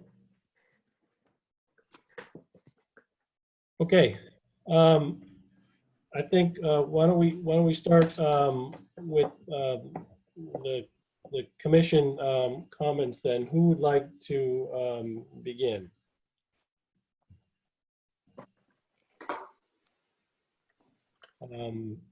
Ben, and then we'll go to Robert. Ben, if you want to get started. This might be procedural in nature, Mr. Chairman. I see on the application that it says constructing a barn, but there are no plans for that. So I'm assuming that'll come in a separate application? Yes, that's right. Tonight's goal is hopefully to make the board feel comfortable with a demolition permit for the L so that this real estate transaction can go forward. I see, okay. So should we be focusing strictly on the demolition, but yet give you some feedback on the plans that are before us? Or are you looking for approval for both if you can? Both if we can. Okay, so then if you don't mind, it says HDC 4, that's the page. And it would be at the very bottom, proposed north elevation. I see that you have the original dormer coming through the side. Is that a necessary because of headroom to get into the new addition? Yes. If you could look at the second floor plan, you can see where there's a passageway.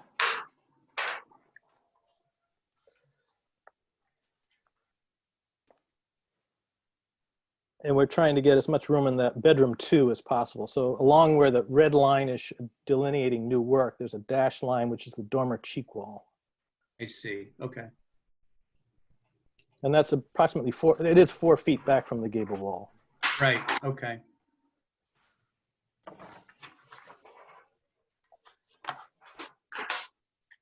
I have no other questions. Okay. Okay, Robert?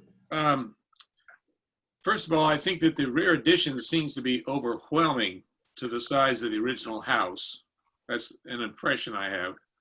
And second of all, on the addition, the dormers just don't fit the architecture of the original house. Is that a concern of the committee, that the style doesn't fit the original house? I would agree with that, Robert. It's it has a kind of a, well, they're all different is what I was going to say. It's like pick one of each. I'd be happy to have any of the dormers match the other dormer, or the sort of transom light. It just strikes me as busy. You know, I live in a cape, and I cannot see out the front of the house from the second floor because that's the design of the cape. It has no dormers, but the addition has a lot of dormers, and it doesn't fit with the original house. That's my point. If I could address those concerns. So some of the theory in developing this addition was that it had evolved over time. So while it's not a literal interpretation, but it evokes the big house, little house, back house, barn concept that you would see in New England architecture. And in the neighborhood, we've given you on page 5 some photographs of houses in the district that have similar characteristics. So a long addition off the rear that bumps out past the gable, shed dormers, different kinds of dormers, different roof lines, as well as the side entrances. So it's not without precedent in the area. I'm looking at those pictures and they all seem to be 3 of the same kind of dormer. Am I looking at that wrong? I guess that was what I was going after was 2, if they could, if the far left and the far right dormer sort of matched up, it would be a little more pleasing. It's just to have 3 different shaped dormers all on one side of the roof seems discombobulated. May I say something? Mm-hmm. The last meeting, it was mentioned that the house, the first presentation we did was too formal and looked too much like a house attached to a house. So by having dormers broken up and varied, we were trying to accomplish what we were asked to try to accomplish from the first house.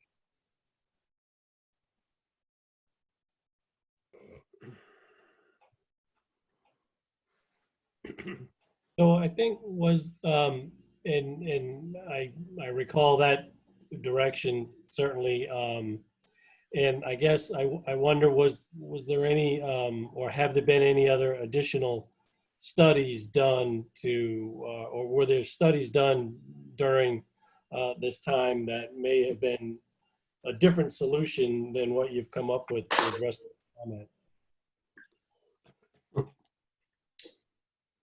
Well, we went through a lot of iterations and decided that this one fit the program, the function of the building, and there was precedent for it as an evolved structure over time. And we were trying also to avoid, definitely want to avoid, just sort of adding a blocky addition onto the back of the little cape, because that would just create something that wouldn't be that interesting to me for the reasons that Chris has mentioned and I've mentioned. So this sort of longer, narrower addition just made sense for a lot of reasons. If I could also point out, the third dormer, the taller dormer, houses the master bathroom. So it's that plate height is at 5'6" above the second floor. So it just barely gets us headroom. So we were hoping that it was a consideration to have these lower dormers to reduce the volume, reduce the scale of the addition. where the headroom was not required on the second floor.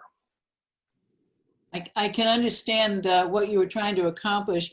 The samples that you brought us, HDC 5, 1, 2, 3, there are 4 houses on there. They're capes. And if you look at each one, start at the bottom right, for instance. They have a triple dormer, which raised the roof in the back, but it's all identical. They're all one after another. The one next, the picture next to that has 2 matching dormers in the front. And then it looks sort of back, but it looks like 3 matching dormers on the side. And the house above that one, 3 dormers across the front, all the same. And the picture to the right and up, again, 3 dormers, all the same. Those all seem okay to me. But I understand what you're saying. The headroom isn't the same in the whole house. I think the reason for the photographs is to show the variety of solutions that there are on the street. A question for Andrea. Andrea, do you know if all these addresses are in the districts? I think 451 may not be, but I'd have to check that. From what I could tell, 451, the lower left corner is not in the district. The others are. Yeah, that's what I was thinking. The other thing I wanted to mention too is that with the Spring Street house, that may have been done. I don't recall that being done since it became a district over there in 2008. So that was prior to the district. But nevertheless, it is an example of how something was done. Right. And actually, that I was about to say, but Carol's point, I think, was that the comparables on HDC 5, I would agree. I have a better response to, and I think that's what I heard from Carol's observation as well, than I do to the proposed design on HDC 4, which I sort of share the other commissioners. I think I've heard say that there's something off about it that feels out of harmony with the rest of the structure. Well, if I remember right, one of the comments from last meeting was that the original drawing seemed very formal. And so we were looking for something that might appear less formal. The previous drawing with the 2 dormers and the entrance in the middle came across very formal. As it relates to the overall size on this new drawing, I don't have a concern as it relates to the length of the addition, and I do like the fact that the third portion of it is stepped back.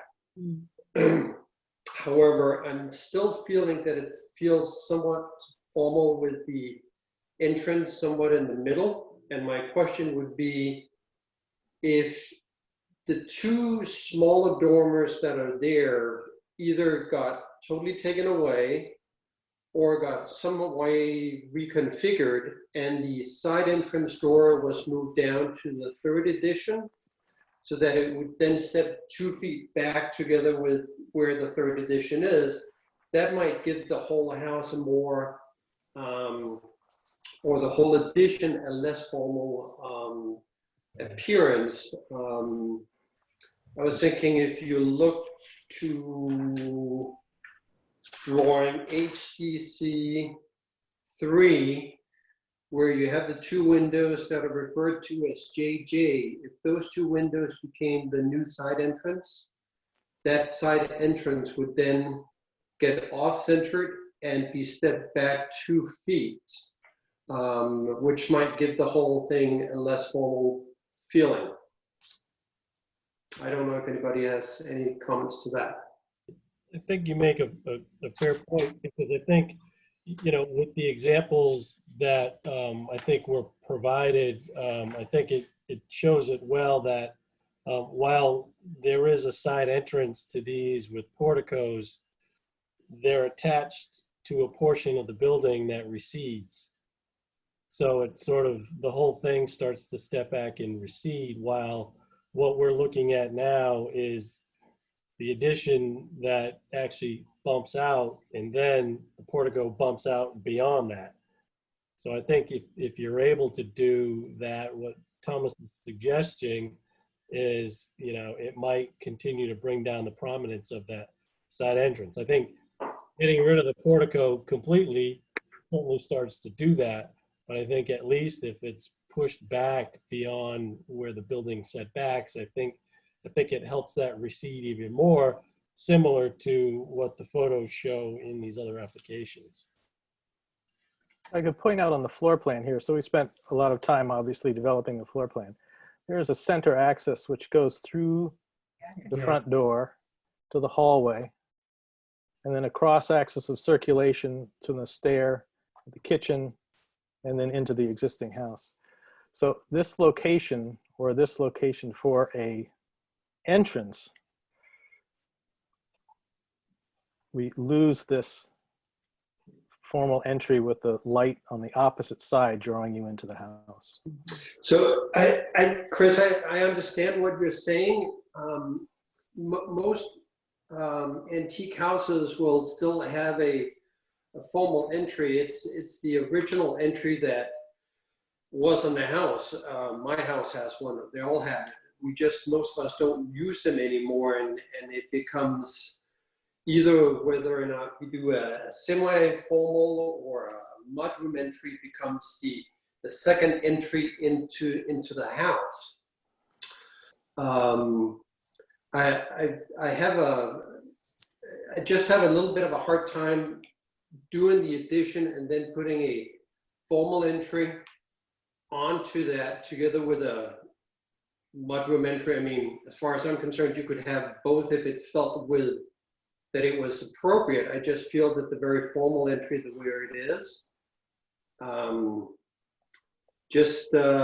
it makes for more of a prominent, or it's more dominant than the actual original house almost. That's true. I think that anything could be more dominant than the original entrance. It's just a board door in the center with no features beyond the casing and the sill. I think one of the things that catches my eye immediately are the columns on the side. That's saying this is the front door, this is the main door of the house. And I don't know that a home built in this era would have had columns anywhere. That would have been fairly formal in those days, and The architect did that. you know, it's beautiful, but I just don't see it on this house. Maybe if it were columns, if it were square posts or something a little less formal, but it just, you even see it from the sidewalk in front of the house. You look along the side of the house and there are the white columns. Yeah, I think the goal of this design is not to reproduce a 1756 house, but to display some evolution through time that it might have been a 19th century. And I think Bridget mentioned this at the last meeting. You would see a lot of Greek revival in that time. So they were sort of emulating the classical forms, which you see in this entrance. And this is an option that I think we emailed to you later. The side entrance without the pediment over the door covering. Those are round columns. They certainly could be square posts. I think even that little bit would help a lot, just to. Yeah, I think the square columns would go a long way.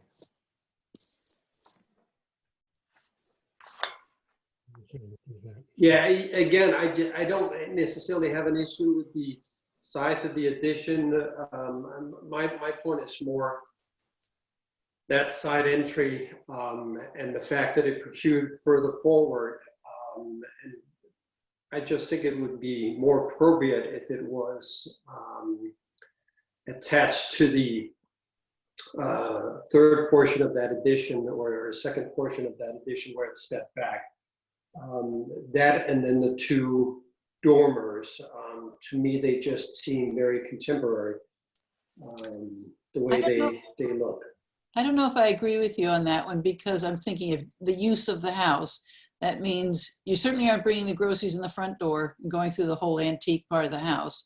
So you're pulling in the driveway, and to go back that far before bringing kids and groceries and whatever else in wouldn't make me happy if I were living there. That's all. Wait a minute. No, I did only through the. Hans? So I think it would be it'd be great just to see a study without any portico, just to see what that looks like. And it may end up that the portico is creating a sense where it's breaking up that mass. So it may work there, but I would certainly like to see a study where it's very simple, that's just picking up a lot of the simplicity of the front of the house. I'm a little concerned that we're overpowering what was originally there, and your eye is just going to be drawn to this new addition, and we're going to lose the front of the house. It's just a 1700s cape, you know, and it's been preserved so well over the years, and just a little concern about losing it with something that's a little bit too formal. But it may end up that a simple portico works there, but I would just like to see it without anything, just to see what it looks like. The other thing is on the ridge height, I don't know if there's any way to drop that ridge down a little bit. Even 6 inches would help. It looks like it's pretty much matched with the ridge height of the cape. It's very close, only because it's a very low roof to begin with. It's less than 20 feet to the first floor.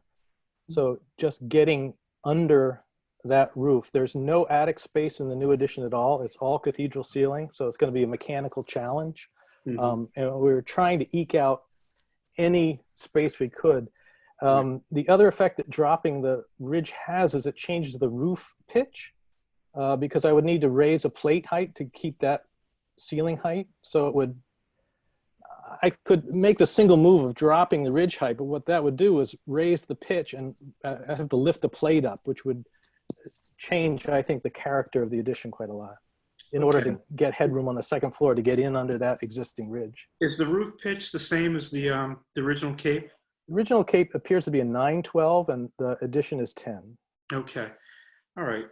And then, you know, just to pick up some of the comments from the other commission members, maybe a study or two on some different, dormer styles, might work there. And, perhaps if there's not a portico there, maybe the dormers would be what would offset the, the massing might look a little bit more appropriate there. I'm not sure. I just have to see it. In the first meeting, I think there was the openness to having a covered entrance. So this is a side entrance, and from a practical standpoint, a roof over the door is, I think, a critical factor for functionality. When you say portico, are you talking about eliminating the roof or just a different look? I'm just, I'm just looking for something very simple that with just a flat facade like the front. See what that looks like. Perhaps stepping out onto a large granite slab rather than the stairs. Yeah, perhaps. The slope, the site slopes there, so there would be some inclination no matter what. You can see it in the photograph above. Maybe there's a couple granite slabs there. I don't know. I would just like to see what it looks like without anything there. All right. Is there a chance for the entranceway to be recessed into the structure a little bit to provide some coverage? Let's try for about 9 o'clock. It might be prudent to do a couple different studies here to see what works. I think it's just taking on a level of prominence here that I think it's worth looking at all the options.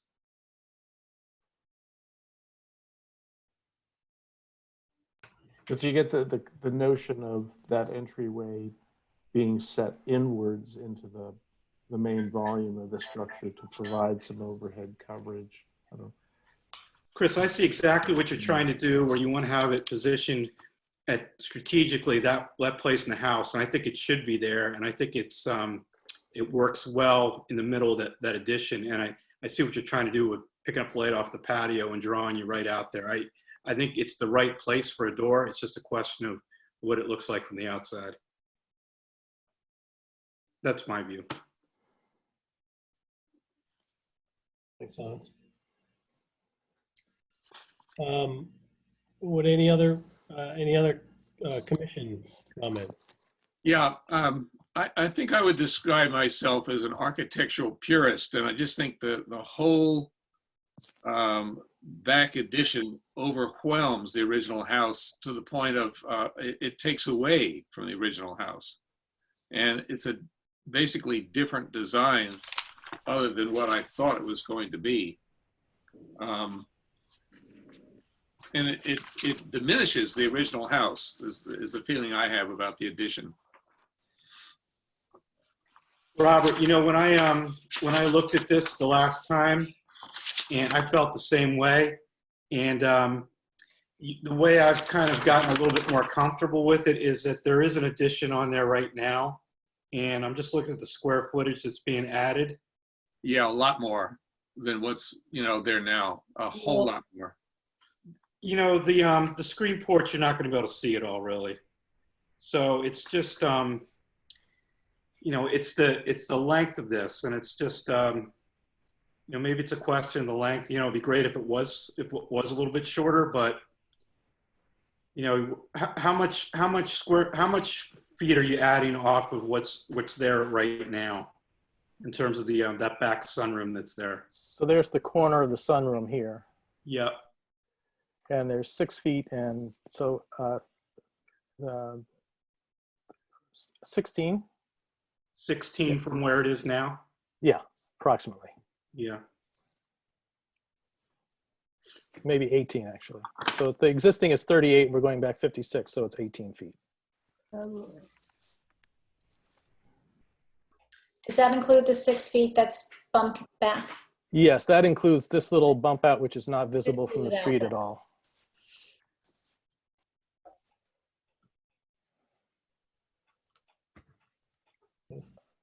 So the far corner would be 12 feet further away than it is now. So another thing that shows up, so there are plantings. I'm not sure if plantings figure into your decision-making process, but you can see there's plantings here. There's the back corner of the sunroom. We would be going back an additional 12 feet from that corner.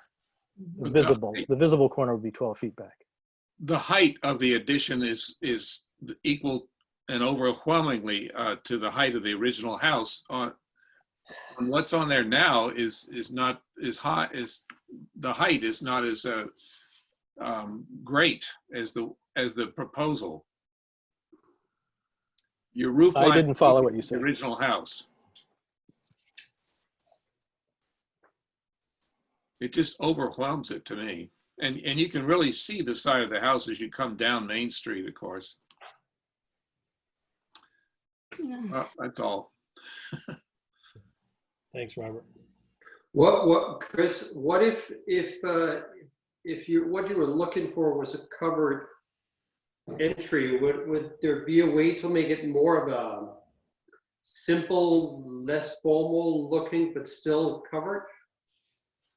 Thinking like more of a farm style or something to that extent. I could replace just simpler looking. Well, square posts is one alternate. Yeah. No posts, but with brackets would be another alternate.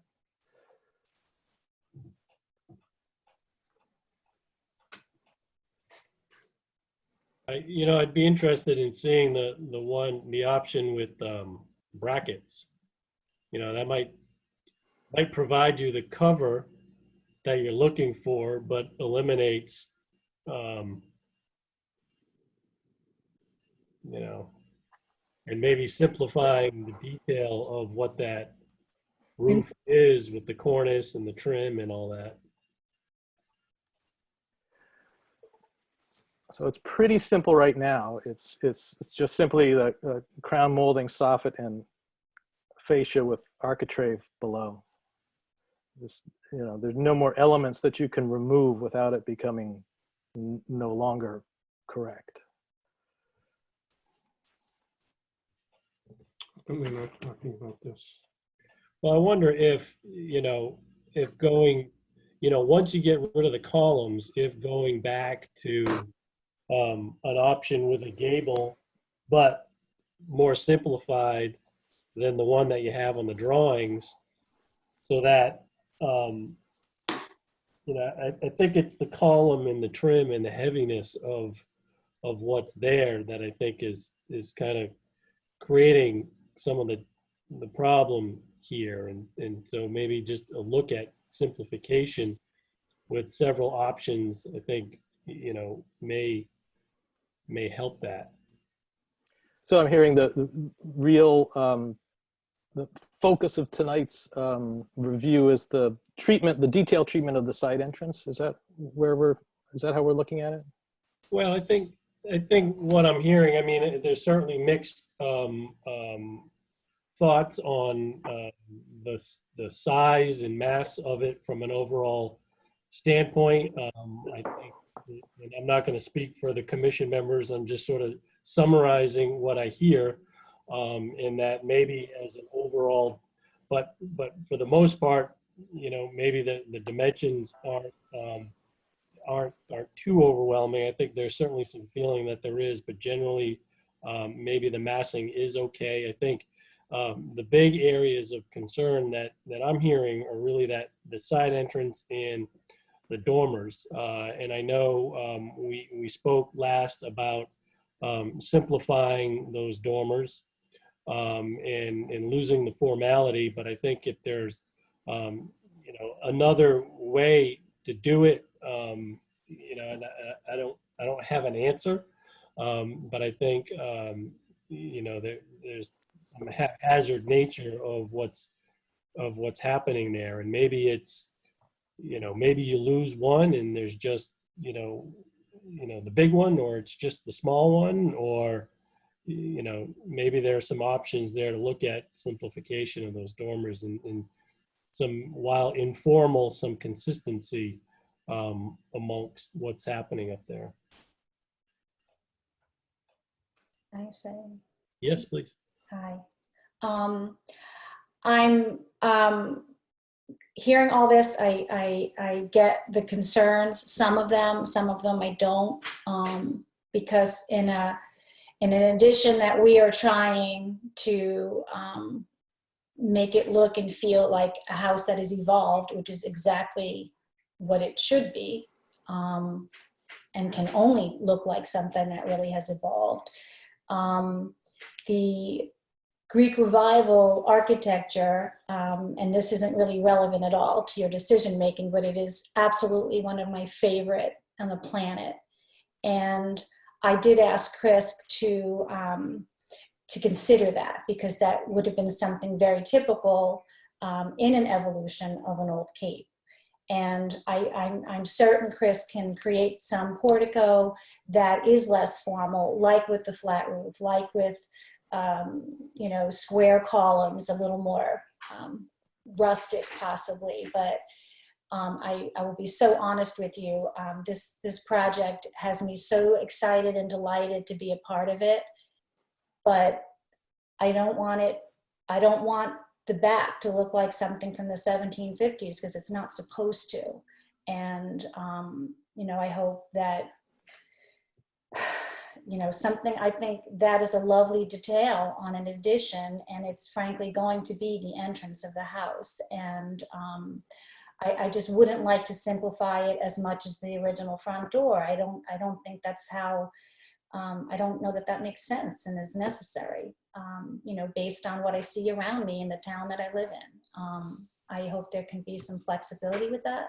I think it's going to be lovely, and we're certainly willing to make changes. But I felt like there were so many limitations. The roof of the original house is so low, and the roof on the addition is lower. It's not taller, it's lower. And Chris tried to eke out every inch of height so that we could walk through this house without banging our heads and meeting requirements. You know, I just wanted to say that we worked hard and considered all the things that you're mentioning. But I want you to know where my passion is for architecture, and I would hate to eliminate something that I feel is so suitable, maybe in a little different form, a little simpler. I'm okay with that. So I just wanted to share that.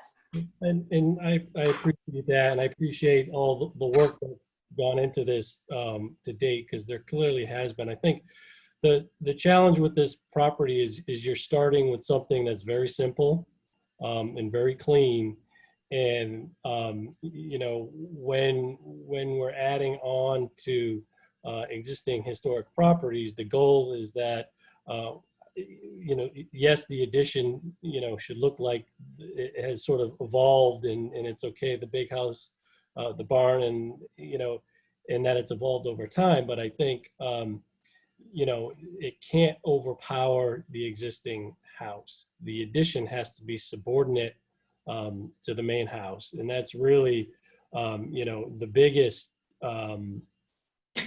goal we try to accomplish with all of these projects. And I think starting with a house that's so simple, you know, kind of sets you up a little bit differently, as if you were starting with something that was maybe a little more formal and a little more detailed to begin with. So you know, I think the focus of our commentary is really trying to make sure that the addition, you know, is subordinate to the existing house. And for instance, on that side entrance, it's yes, that sounds like that's the entrance you will be using and will be becoming the main entrance. However, it's not, you know, it still needs to be subordinate to the main house in the way it's you know, designed and detailed and built, even though it will be the main entrance to your house, I think, moving forward. So I think that's really, I think what we're trying to get at here in the focus of our commentary. And I mean, this is a pretty unique property to start with, so I think it's challenged from the get-go. But I think there can certainly be a solution to the problem, and a solution that will get you what you need. But I think what I'm hearing for the most part is that that side entrance in the dormers are at a point where you know, they're not ready to go, I think, in terms of where the commission is standing. And that's just my summary. So you know, I please ask the commission to refute or agree or deny or add additional commentary to that. Would just a thought, and Chris can absolutely chime in on this. I know, so the dormer issue is also not resolved, but if we took one away over the door, is that something that simplifies that a little bit, in your opinion, enough to be a little more appealing visually? The small one over the door?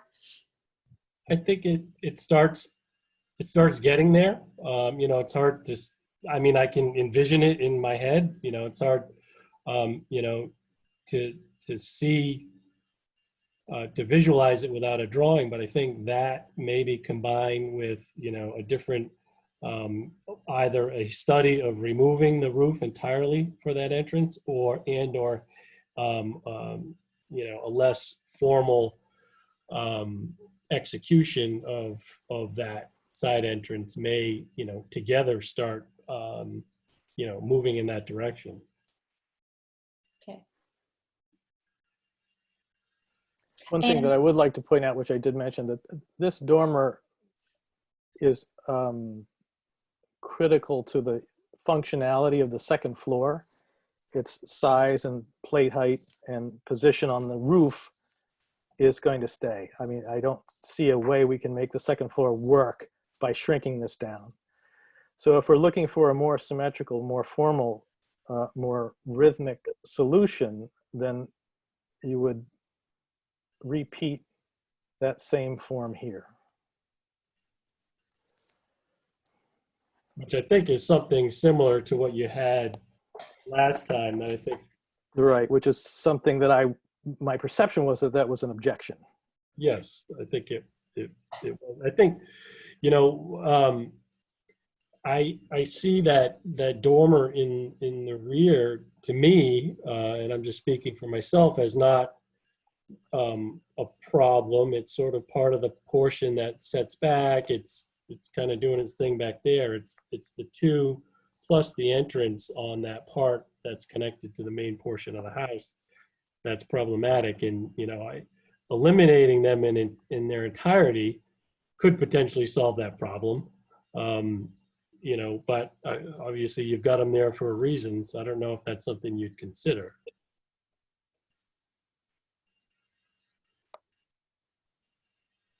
May I ask, where you have the long transom window, that's labeled as a storage room in your plans? Yes. It has a very low head height. You can step into it and then you have to start to crouch. Literally just storage, never turn into a bedroom or anything else because it's just too low? You could, the door has to swing out into the hallway. Uh-huh. Well. So could you eliminate those two dormers in their entirety? Just leave the back one? Yeah. Well, then you have a room with no window. But if it's storage. The small dormer over the side door is open to below, so it allows natural light into the entrance because it's not that far above the door as you step into the house. But the long, low one isn't. But that gets light from the rear too, correct? Because that's open? Could you repeat that? I said it gets light from the back as well because it's open, correct? To the south side?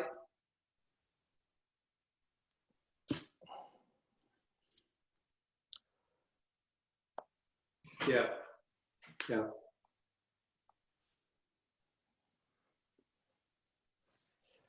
But there's a hole in the floor. The floor is open directly above the front entry. Mm-hmm. So natural light from the south side probably wouldn't reach that side. But it is obviously indirect on the north.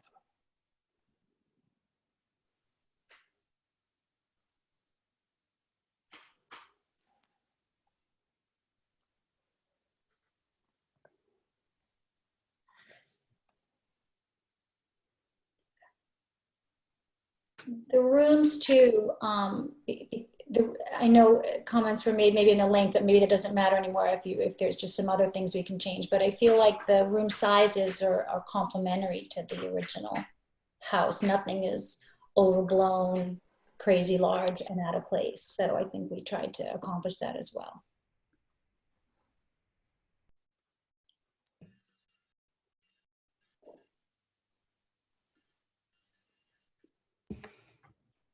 It certainly is simpler without the dormers.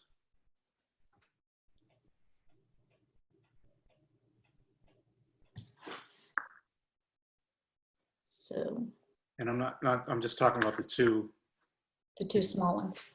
Yeah, I think you've got a much simpler design then. It's a lot less formal. That sure does feel like it would go a long way if it's acceptable. Yeah. Just eliminate this door. It provides light into the hallway. With that window. And then maybe a flatter roof with the entryway. Get you to where you need to be. You have to see the sketch, see what it looks like.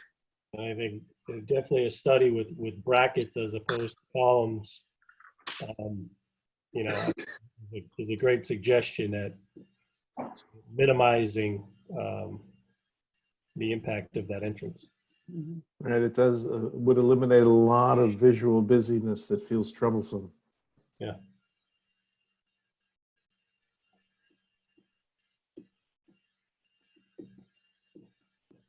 Well, they can eliminate that. Huh? They can eliminate that. So,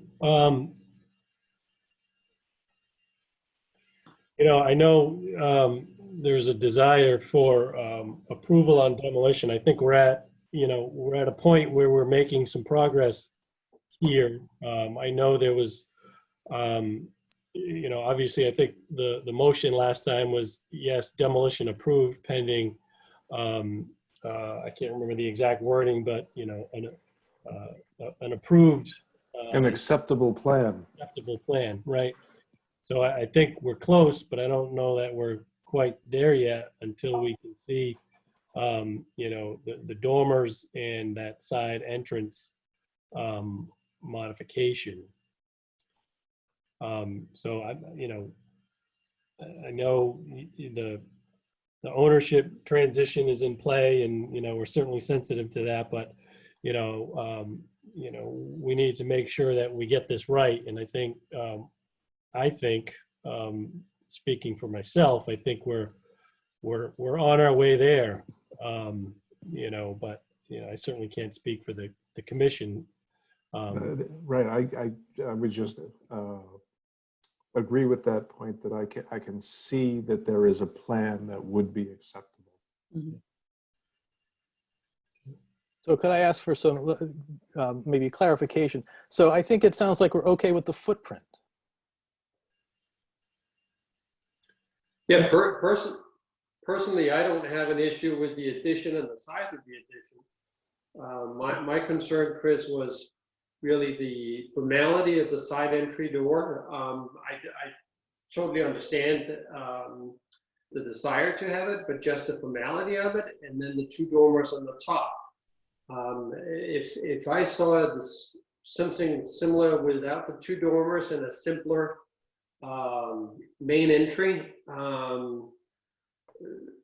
I think that would probably be a big step in the right direction. Personally, I can't speak for the rest of the commission, but personally, I don't have a concern at all with the size of the addition and the length of it. I would agree with that, and I have no trouble with the footprint. I think one of the problems with the footprint is that we're looking at a view that really doesn't exist unless you're sitting in the neighbor's backyard or something. But walking along public right of way, it looks like more like the picture you're showing right now. The rest is bumped back. And that to my eye doesn't seem horribly huge, but it's only when you sort of look at the view that shows the whole thing that it seems like a huge addition on the back, but you don't see it from the street. Right, it's obscured. Yeah. That was certainly the goal of the design, is to step this back and not have the entirety of the addition visible from the street. Mm-hmm. That side of it is good. This roof line down like that, so that makes a big difference. The only problem is this. Well, and these. Well, I could deal with that, but just take this column to that roof off. Well, I think that's basically what they're saying. But she says she likes that design. So,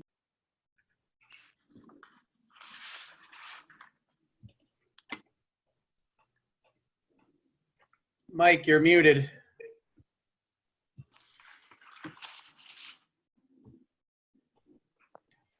You're still muted.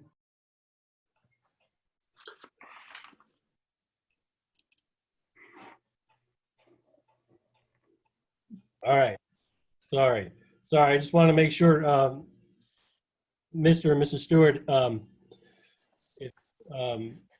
that you're engaged in the conversation. So please join in and provide your thoughts if you'd like. Mm-hmm. Yes.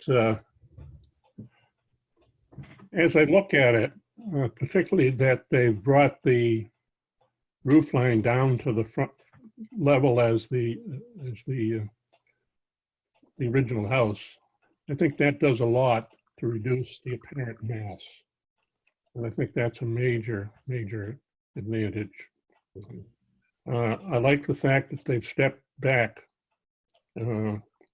part of the extension. I think that's also a step in the great direction. I I tend to agree with the comments of the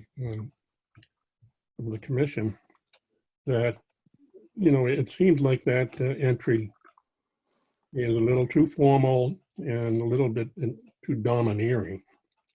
I think that's my major objection. And other than that, I think they probably can do something with the dormers as well. But it seems to me the sense of the committee is focused on the entrance and those two dormers. It seems like if you can resolve those, seems like that would make a very attractive. Look at that. Yeah. Wow. I like that better already. Oh, look. That's wonderful. How'd you do that? You guys talk enough that I can do it while you're talking. You go on and on and on. Wow. Can you draw the brackets that quickly too? Yes. Simplification? Probably. Oh, there's a challenge. Yeah. Well, I think that alone certainly does a lot.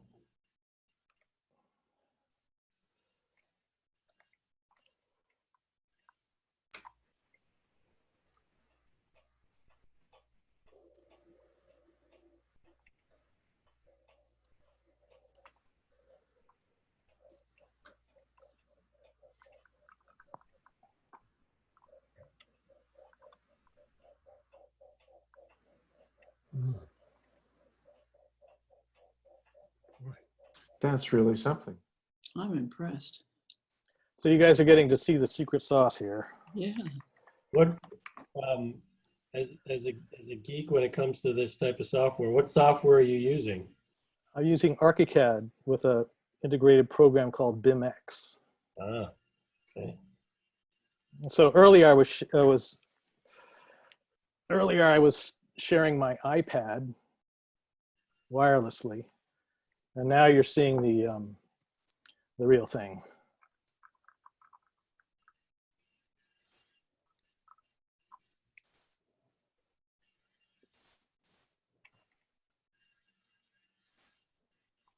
So I don't want to take your time because this actually will take a little bit. Fascinating. Putting you on the spot. Better. No, but right away you really see a wonderful difference. Can I ask a question, please? Please. Chris, how deep is that top step? How much does that come out? The code required 3 feet. Okay.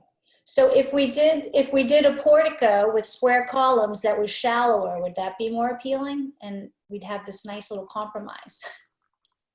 I think part of the problem with it seeming so formal are the columns themselves that do it. And I think just by eliminating those columns. Right there. That's really wonderful. I'm impressed. Does makes That's it amazing. Do we need a new set of drawings? I think so. Well, I think it prints. The brackets are a little big. I think there's still a little more detail, but I think that's, to me, that's. I mean, I could have approved demolition looking at that. So I have to say, I've done this without the permission of my client, so it's not authorized. She may shoot you, but that's okay. Oh dear. No, I think that roof line is lovely. I love cedar shakes. I think it's complementary to the front as well. The other things had a different purpose, the other small dormers, but it's not living space, so it doesn't really matter. We thought we were making an interesting roof, I think. If this is preferable, I don't have an issue with it at all. Chris, how do you feel? Looks okay. Obviously I have to play around with the connection of all the pieces there. I think it's a shame just from a standpoint to lose the light coming in on the second floor and the stair hall on the second floor from that little dormer. What other choices are there that you can put there? Highlight.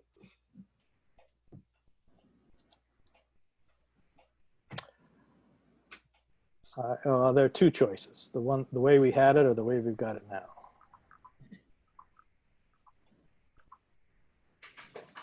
Well, this looks lovely to me. I think the simplicity of this is just, it really, I think it's very appropriate. It looks like this middle part was put in, sometime, after the original cape, and then you've added the third part in the rear at some point different. I think that's what people are seeing. Mhm. It looks like 3 sections here over time. And could the doorway be something that was added on at the time that the last edition was added on? Does that make sense? Yeah. I'm pushing it, as you can tell. Just a thought. Well, it seems like, I know part of the earlier conversation was, hey, what if we slide the door down to the section that bumps back? But I think just by simplification of what we're looking at with this roof and the portico, without the columns, to me, Fine. I think it's fine with the door where it is, based on these modifications. Yeah. And as Chris pointed out, you open the door and you're looking through to the other side of the house, which is lighter in the sunny side. It'd be very impressive. Yeah.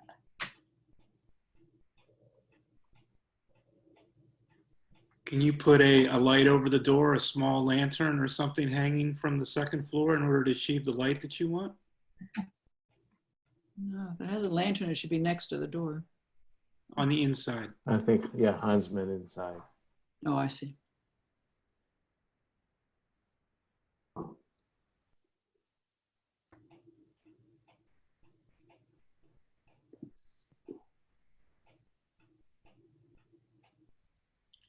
Just looking through floor plan.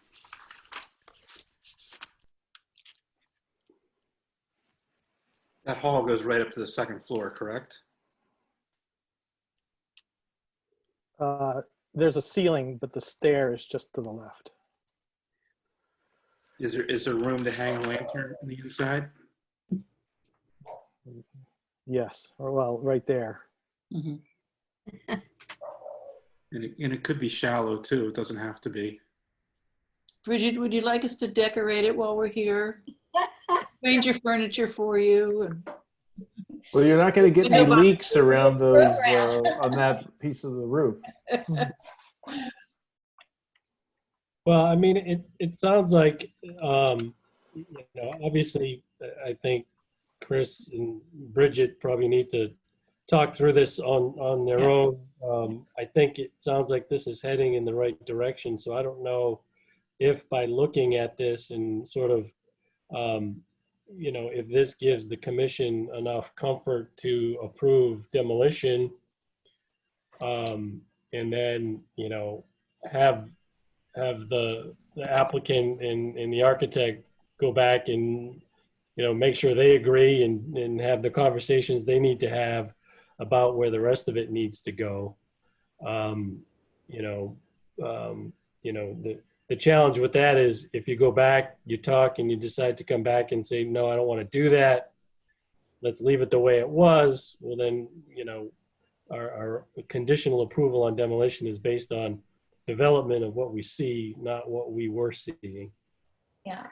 I think removing those dormers, if we accomplish what we kind of need to do today, I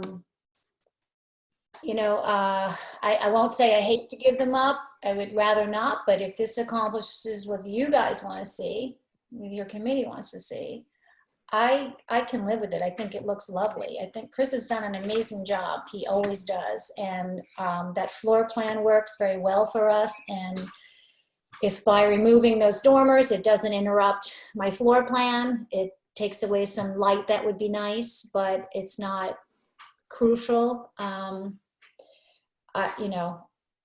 would be fine with that. Chris, how do you feel from your artistic sense, I see the main objection as a functional objection. So the cost and effort going into this addition is significant. as well as the acquisition of the property. And you would like to get an addition that's functional and works, that is a compromise between the goal of the Historic Commission and the client.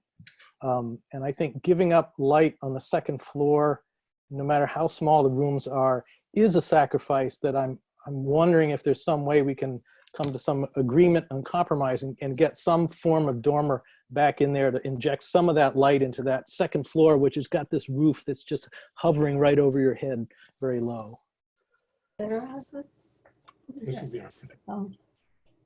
Would there be a way to, if the committee is, you know, feeling good about the few changes we've made, and maybe, I know we have to come back and anyway and talk about materials and such for construction.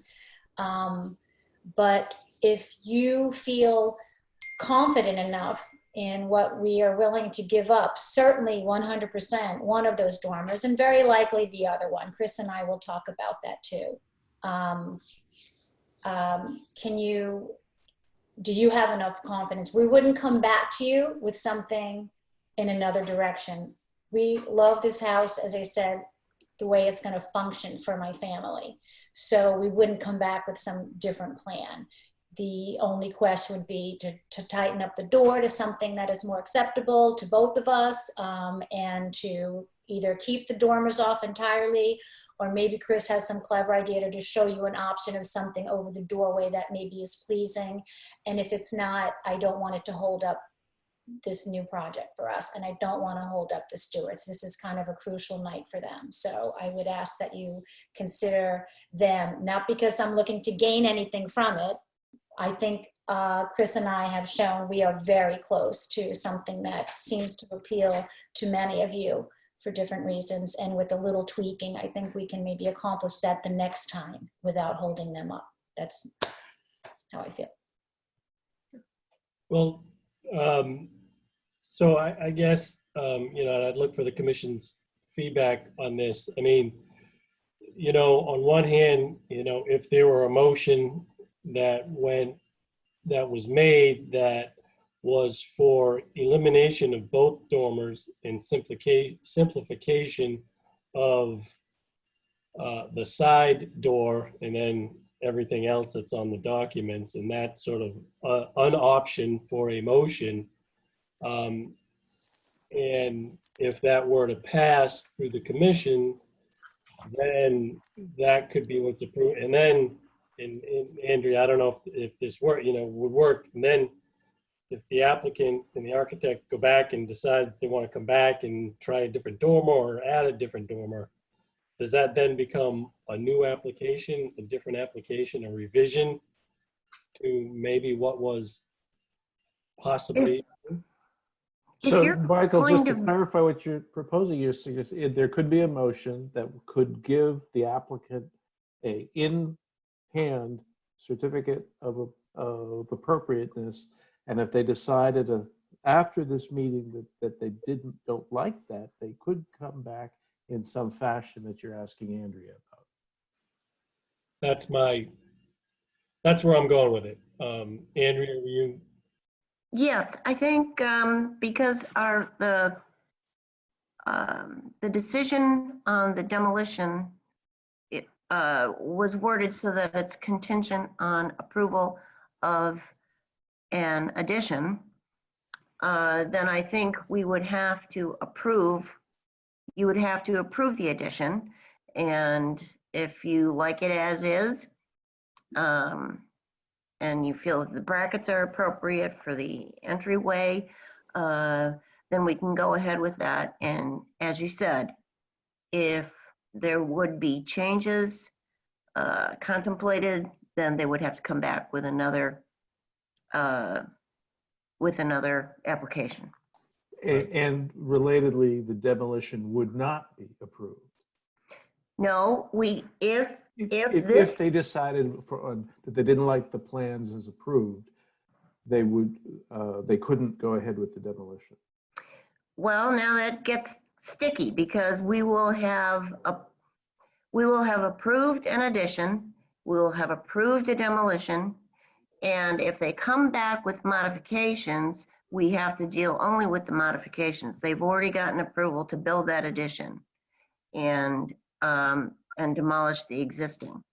So we would have to then, all we would have to do is, we could only opine on the modifications and approve or not approve. When is the closing date again? We don't have to worry about that because of the legislation that permits us to continue until 45 days after the closing of the quarantine. So we've got time. No, I'm just wondering in terms of, getting them a decision before their closing date. That's what I'm. Oh, is that what you're asking? Yeah. Well, I think Mike's suggestion will do that if you're comfortable approving what was transformed before us tonight. No, I'm just wondering if they wanted to come back with drawings and we have another meeting before our next scheduled meeting. That's the only thing I'm wondering. If this is we would not need to have a 2-week notice. We could probably do an additional meeting. Yeah, I mean, just for me, I'm comfortable without the dormers and having them come back and having a little bit of clarification and more drawings on the bracket work. I would be comfortable with making a motion on that. But in the footprint itself. May I ask one more question? Sure. Would we be able to, without the dormers, with the flat roof over the portico, can we submit, if you approve this today, but can we submit both the bracket design and a square column design? I'm not trying to push it, but I'm just saying, like, that would be, in my opinion, the only thing I would want to have you choose from once you see it to scale and with more detail that Chris could accomplish than he has tonight. I think, would that be reasonable? I think tonight, if we're making a motion, because the problem is we need, if we're gonna try and move this forward in any way, we would need to make a motion of some sort. Otherwise, we're in the same spot as we were last month, where you're coming back, in another month. So I think what I'm hearing is that the columns may be a deal breaker. No, they're not a deal breaker. I wouldn't do that because. Well, I mean for the commission.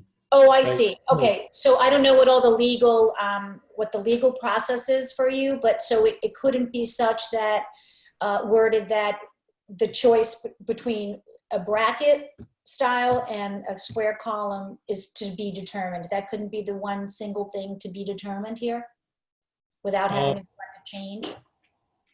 I'm not, while I may not be the one making the motion. If I were, I would not make a motion to provide options for columns, because I don't think columns at that entrance, whether they're round or square or detailed or not, are appropriate for that side entrance. I think the brackets simplify that and start to make it look like a side entrance. Once you put columns, no matter what they look like, creates prominence to that side entrance that I think is not appropriate.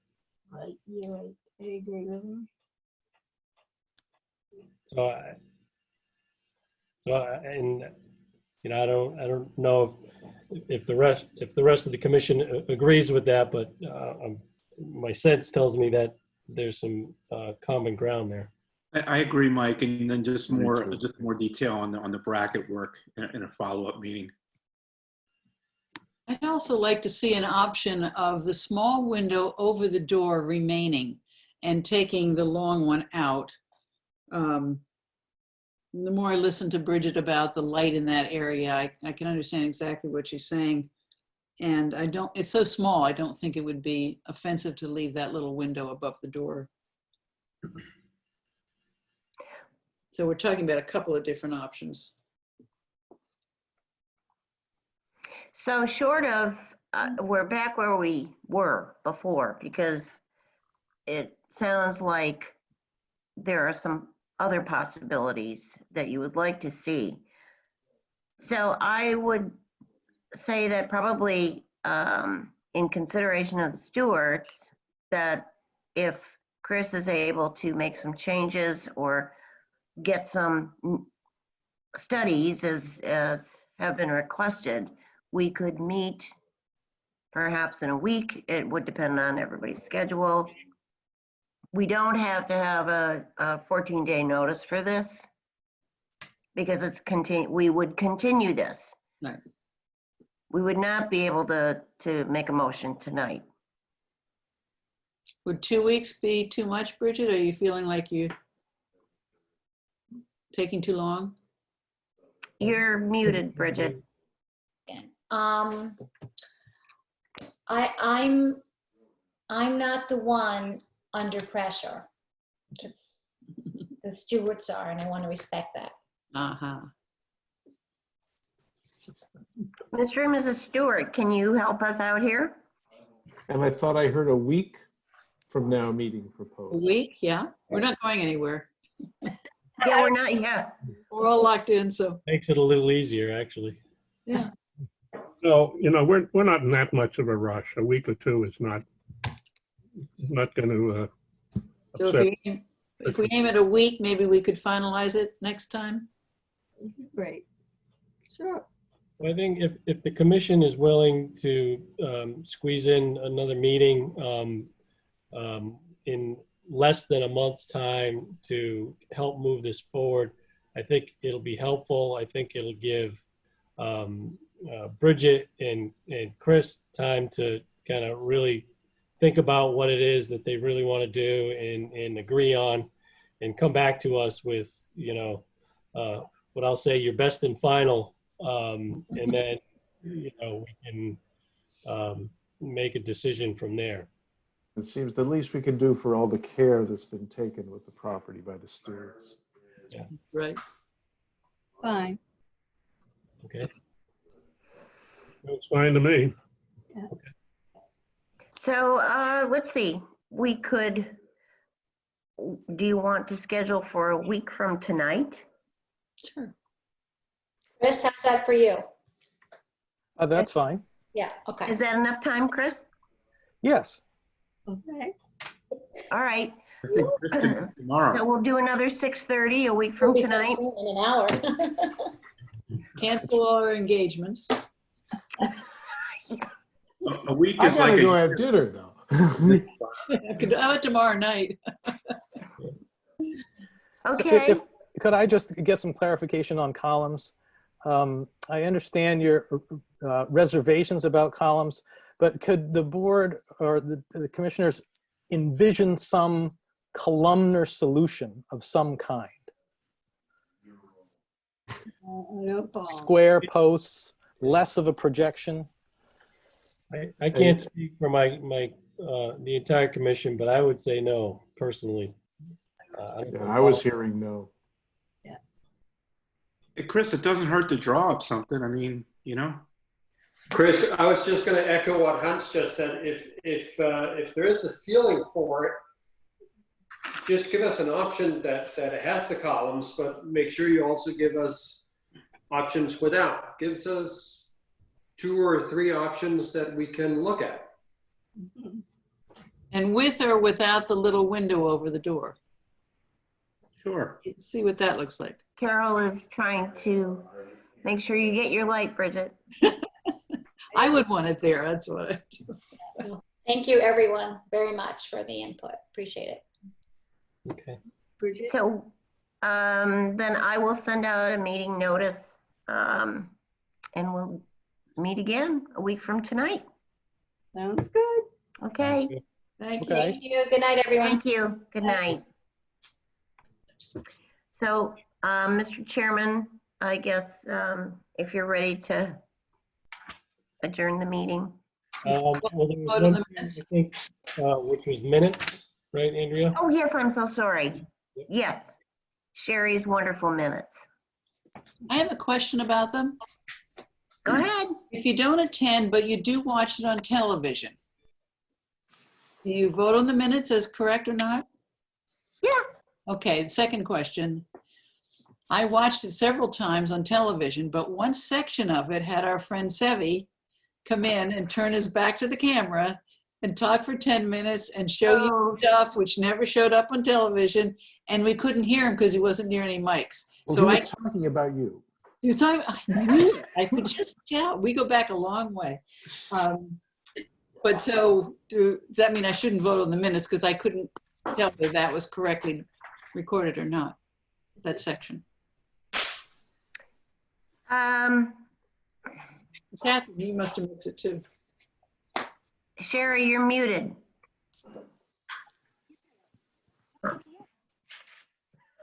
That was scary. Can you hear me? Yes. Now we can.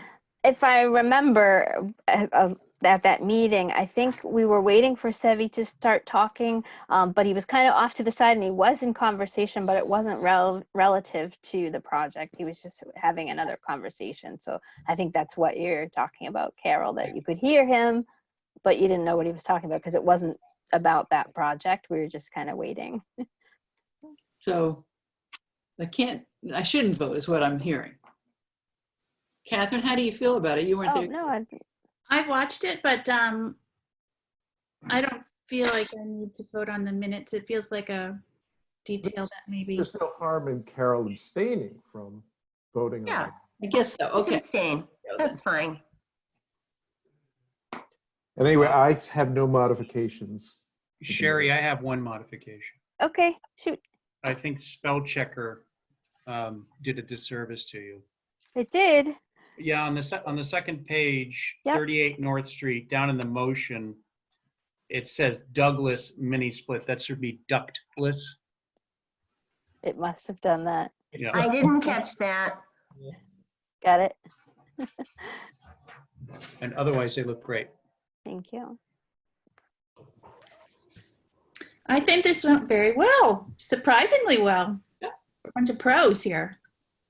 Anybody else have any corrections or changes for the minutes? Motion to approve the minutes. Is there a second? Second. Second. Okay. Do we have to do roll call on this or can we? Yes. Okay, roll call. All right, Carol, how do you vote? Oh, she's not voting. She's abstaining. That's right, she's abstaining. Kathryn? Abstaining. She's abstaining. Abstaining. Hans? Aye. Ben? Justin? Aye. Ross? Aye. Aye. Me? How did you do that? All right. Down at the bottom, it says participants share screen and reactions. Go to reactions. You can also. There you go. Got it. All right. I'd also like to make a motion to adjourn. Second.